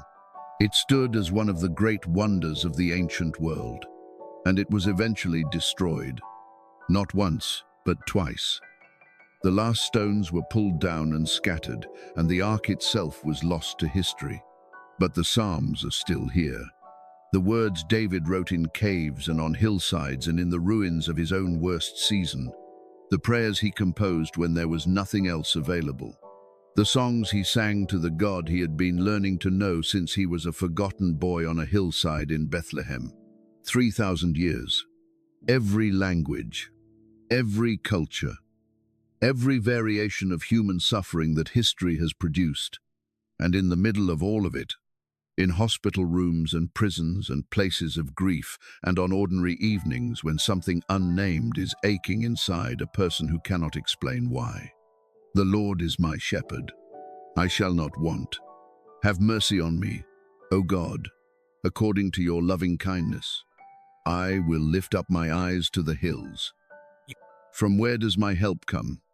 The Lord is my light and my salvation. Whom shall I fear? This is the legacy. Not the throne, though it was real. Not the military victories, though they were significant. Not even the temple, though it was magnificent. But the living words of a living encounter with a living God, preserved across centuries and still doing what they were always meant to do, finding people in the dark, giving them something true, reminding them that they are not alone. David did not know this would be his legacy when he wrote those words. He was not composing for posterity. He was pouring out his heart because he had to, because there was nowhere else for it to go. And God kept what David offered and made it last longer than anything David built with his hands. This, I believe, is one of the most hopeful things in the entire story. The things you offer honestly and fully, even from broken places, even from the cave and the wilderness and the ruins of your own worst choices, God keeps those things. He does not waste them. He does not let them sink into the ground unremembered. The honest offering, given from wherever you actually are, is the thing that outlasts everything built from a position of strength and security and having it all together. What we offer broken can sometimes last longer than what we build whole. Rest now. The old king is tired. The plans have been given. Mephibosheth is at the table. The words are written and will be read for longer than anyone in that palace could imagine. One chapter remains, and in it we will ask the question this whole story has been quietly building toward. What does it actually mean to be called a man after God's own heart? And what might it mean for you? Sleep well. We are almost home. Chapter 12. The Man After God's Heart. We have come a long way tonight. From a hillside in Bethlehem, where a shepherd boy sat under the stars and learned to talk to God in the dark. Through a valley where a stone flew and a giant fell and two armies held their breath. Into a palace and out of it. Through caves and wilderness and the long grinding years of waiting. Up to a throne and into the darkest chapter and back again, slowly, through the door that Psalm 51 opened. Through plans handed to a son and a seat at the table given to a man from a place called nothing. We have walked the whole length of one of the most extraordinary human lives ever recorded. And now, I want to sit with you in the quiet of this final chapter and ask the question that has been underneath everything from the very beginning. Why did God call David a man after his own heart? Because he did. Before the giant, before the throne, before any of it was visible or proven or accomplished, God told Saul through Samuel that he had found a man after his own heart. A man who would lead Israel in Saul's place. A man after my own heart. What does that mean? What does it actually mean for a real person with a real life? Because there is a version of this phrase that sounds beautiful and means very little. A greeting card version. A version that implies a kind of spiritual perfection. A life lived on a steady, upward trajectory of godliness and virtue. A heart so naturally oriented toward God that failure barely finds a foothold. That is not David's life. Not even close. David committed adultery. He arranged the murder of an innocent man. He made decisions that cost lives he was responsible for protecting. His family was, in many respects, broken. He was impulsive and sometimes harsh and capable of extraordinary tenderness and extraordinary failure, sometimes in the same season of life. And God called him a man after his own heart. So what is actually being said?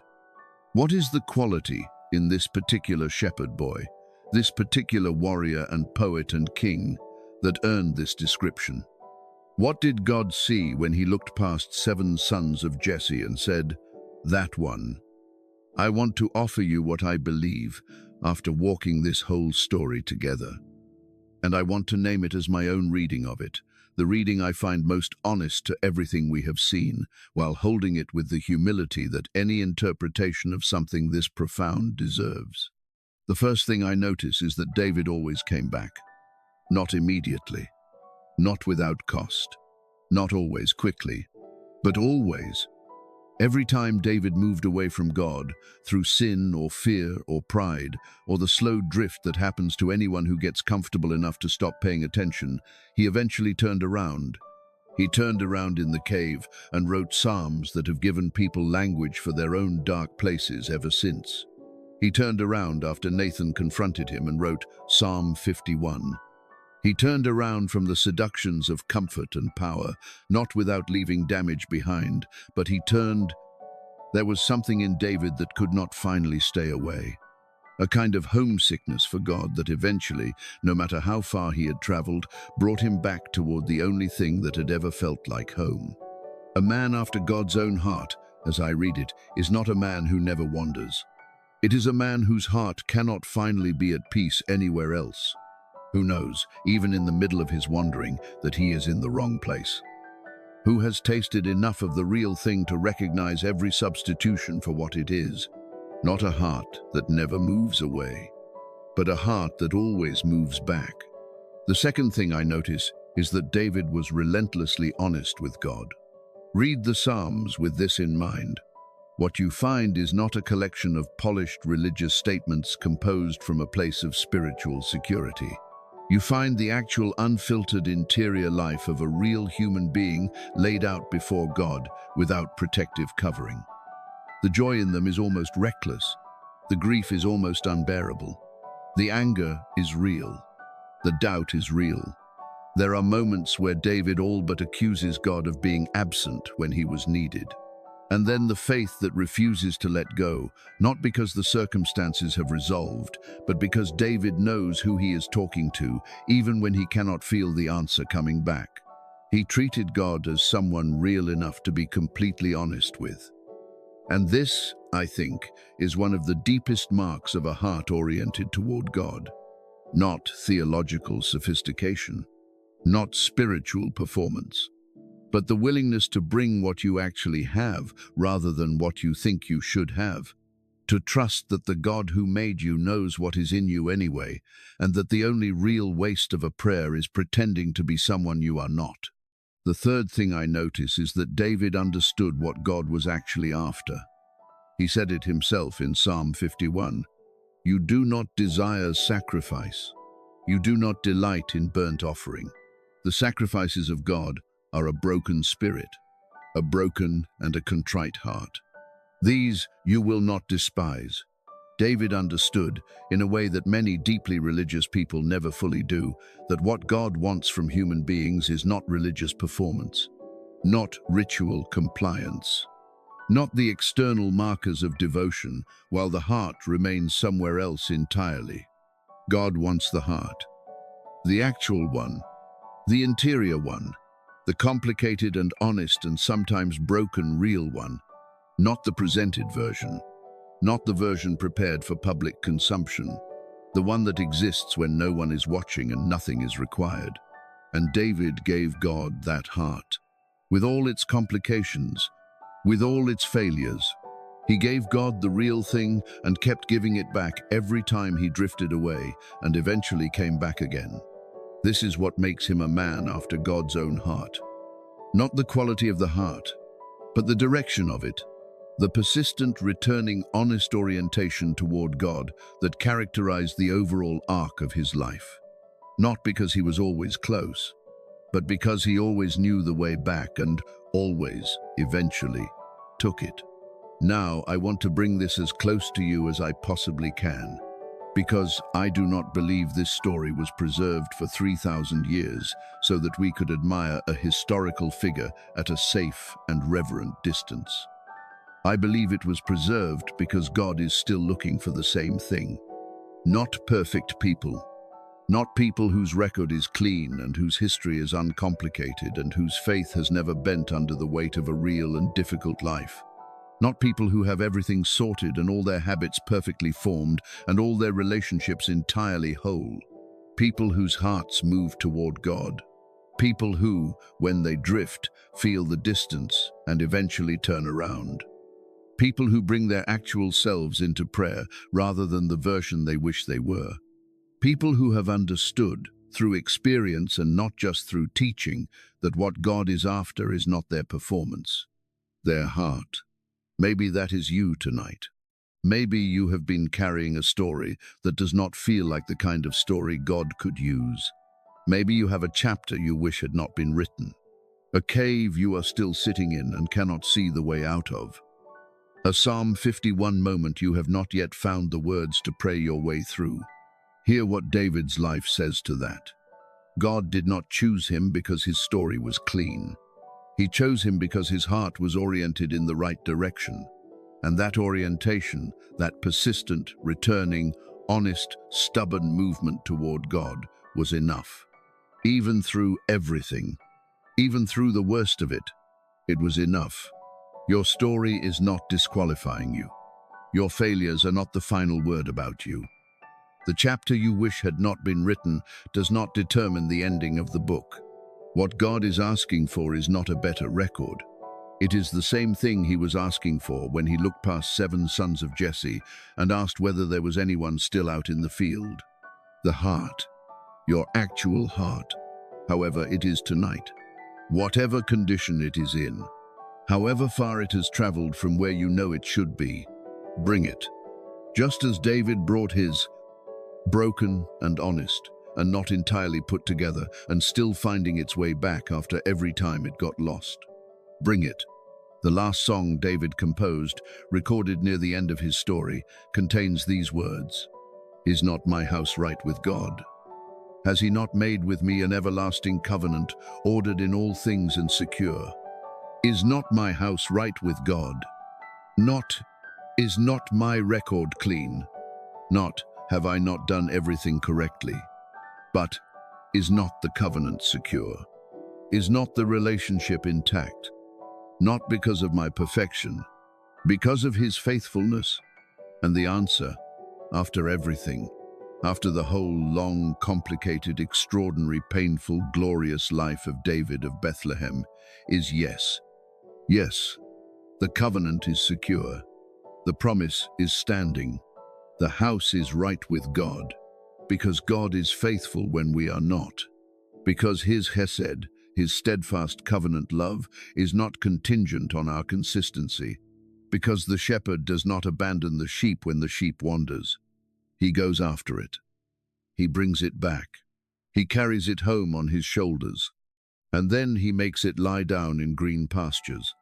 This is the God of David, the God of the valley and the cave and the palace and the ruins and the restoration and the long journey from a hillside in Bethlehem to a legacy that has lasted 3,000 years and is still, tonight, finding people in the dark and giving them something true to hold.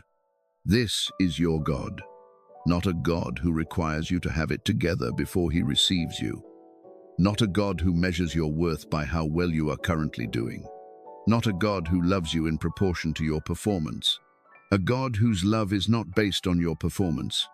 It is based on his promise, whose mercy is larger than your failure, whose faithfulness is longer than your wandering, whose heart, if we can say such a thing, and I believe we can, is always moving toward you, the way yours was always meant to be moving toward him. A God who looks at broken things and sees restoration, who looks at the forgotten and the overlooked and the ones living in Lo-debar, in places whose very names mean nothing, and sends for them and sets a place for them at the table, who looked at a hillside in Bethlehem at a boy nobody had thought to invite inside, and said, "That one, that heart, bring it to me." That is what David's life is asking you to do tonight. Not to be David, not to be a giant killer or a psalm writer or a person of extraordinary historical consequence. Simply to do what David did at the beginning and the middle and the end of everything.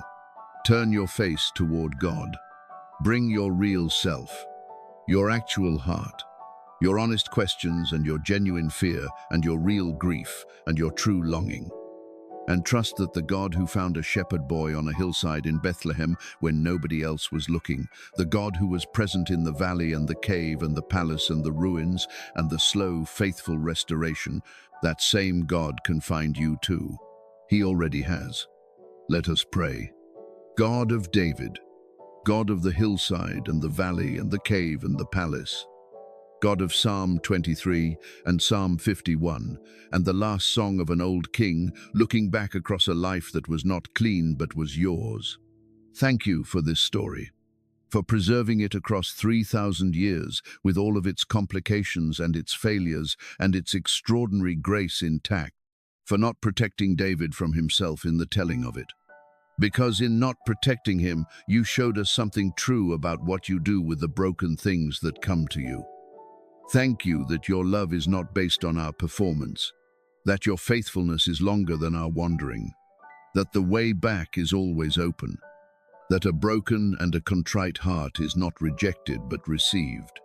For everyone listening tonight who is carrying something heavy, for everyone with a chapter they wish had not been written, for everyone in a cave or a valley or a place of nothing, waiting for something they cannot yet see, be near, the way you were near to David, not watching from a distance but present in the valley, at the table, in the cave, walking through every step alongside the one who cannot walk it alone.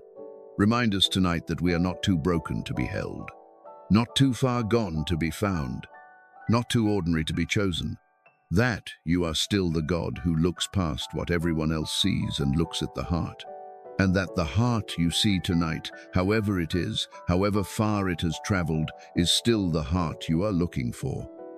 Bring us home, the way you always have, with patience and with faithfulness and with a love that does not let go.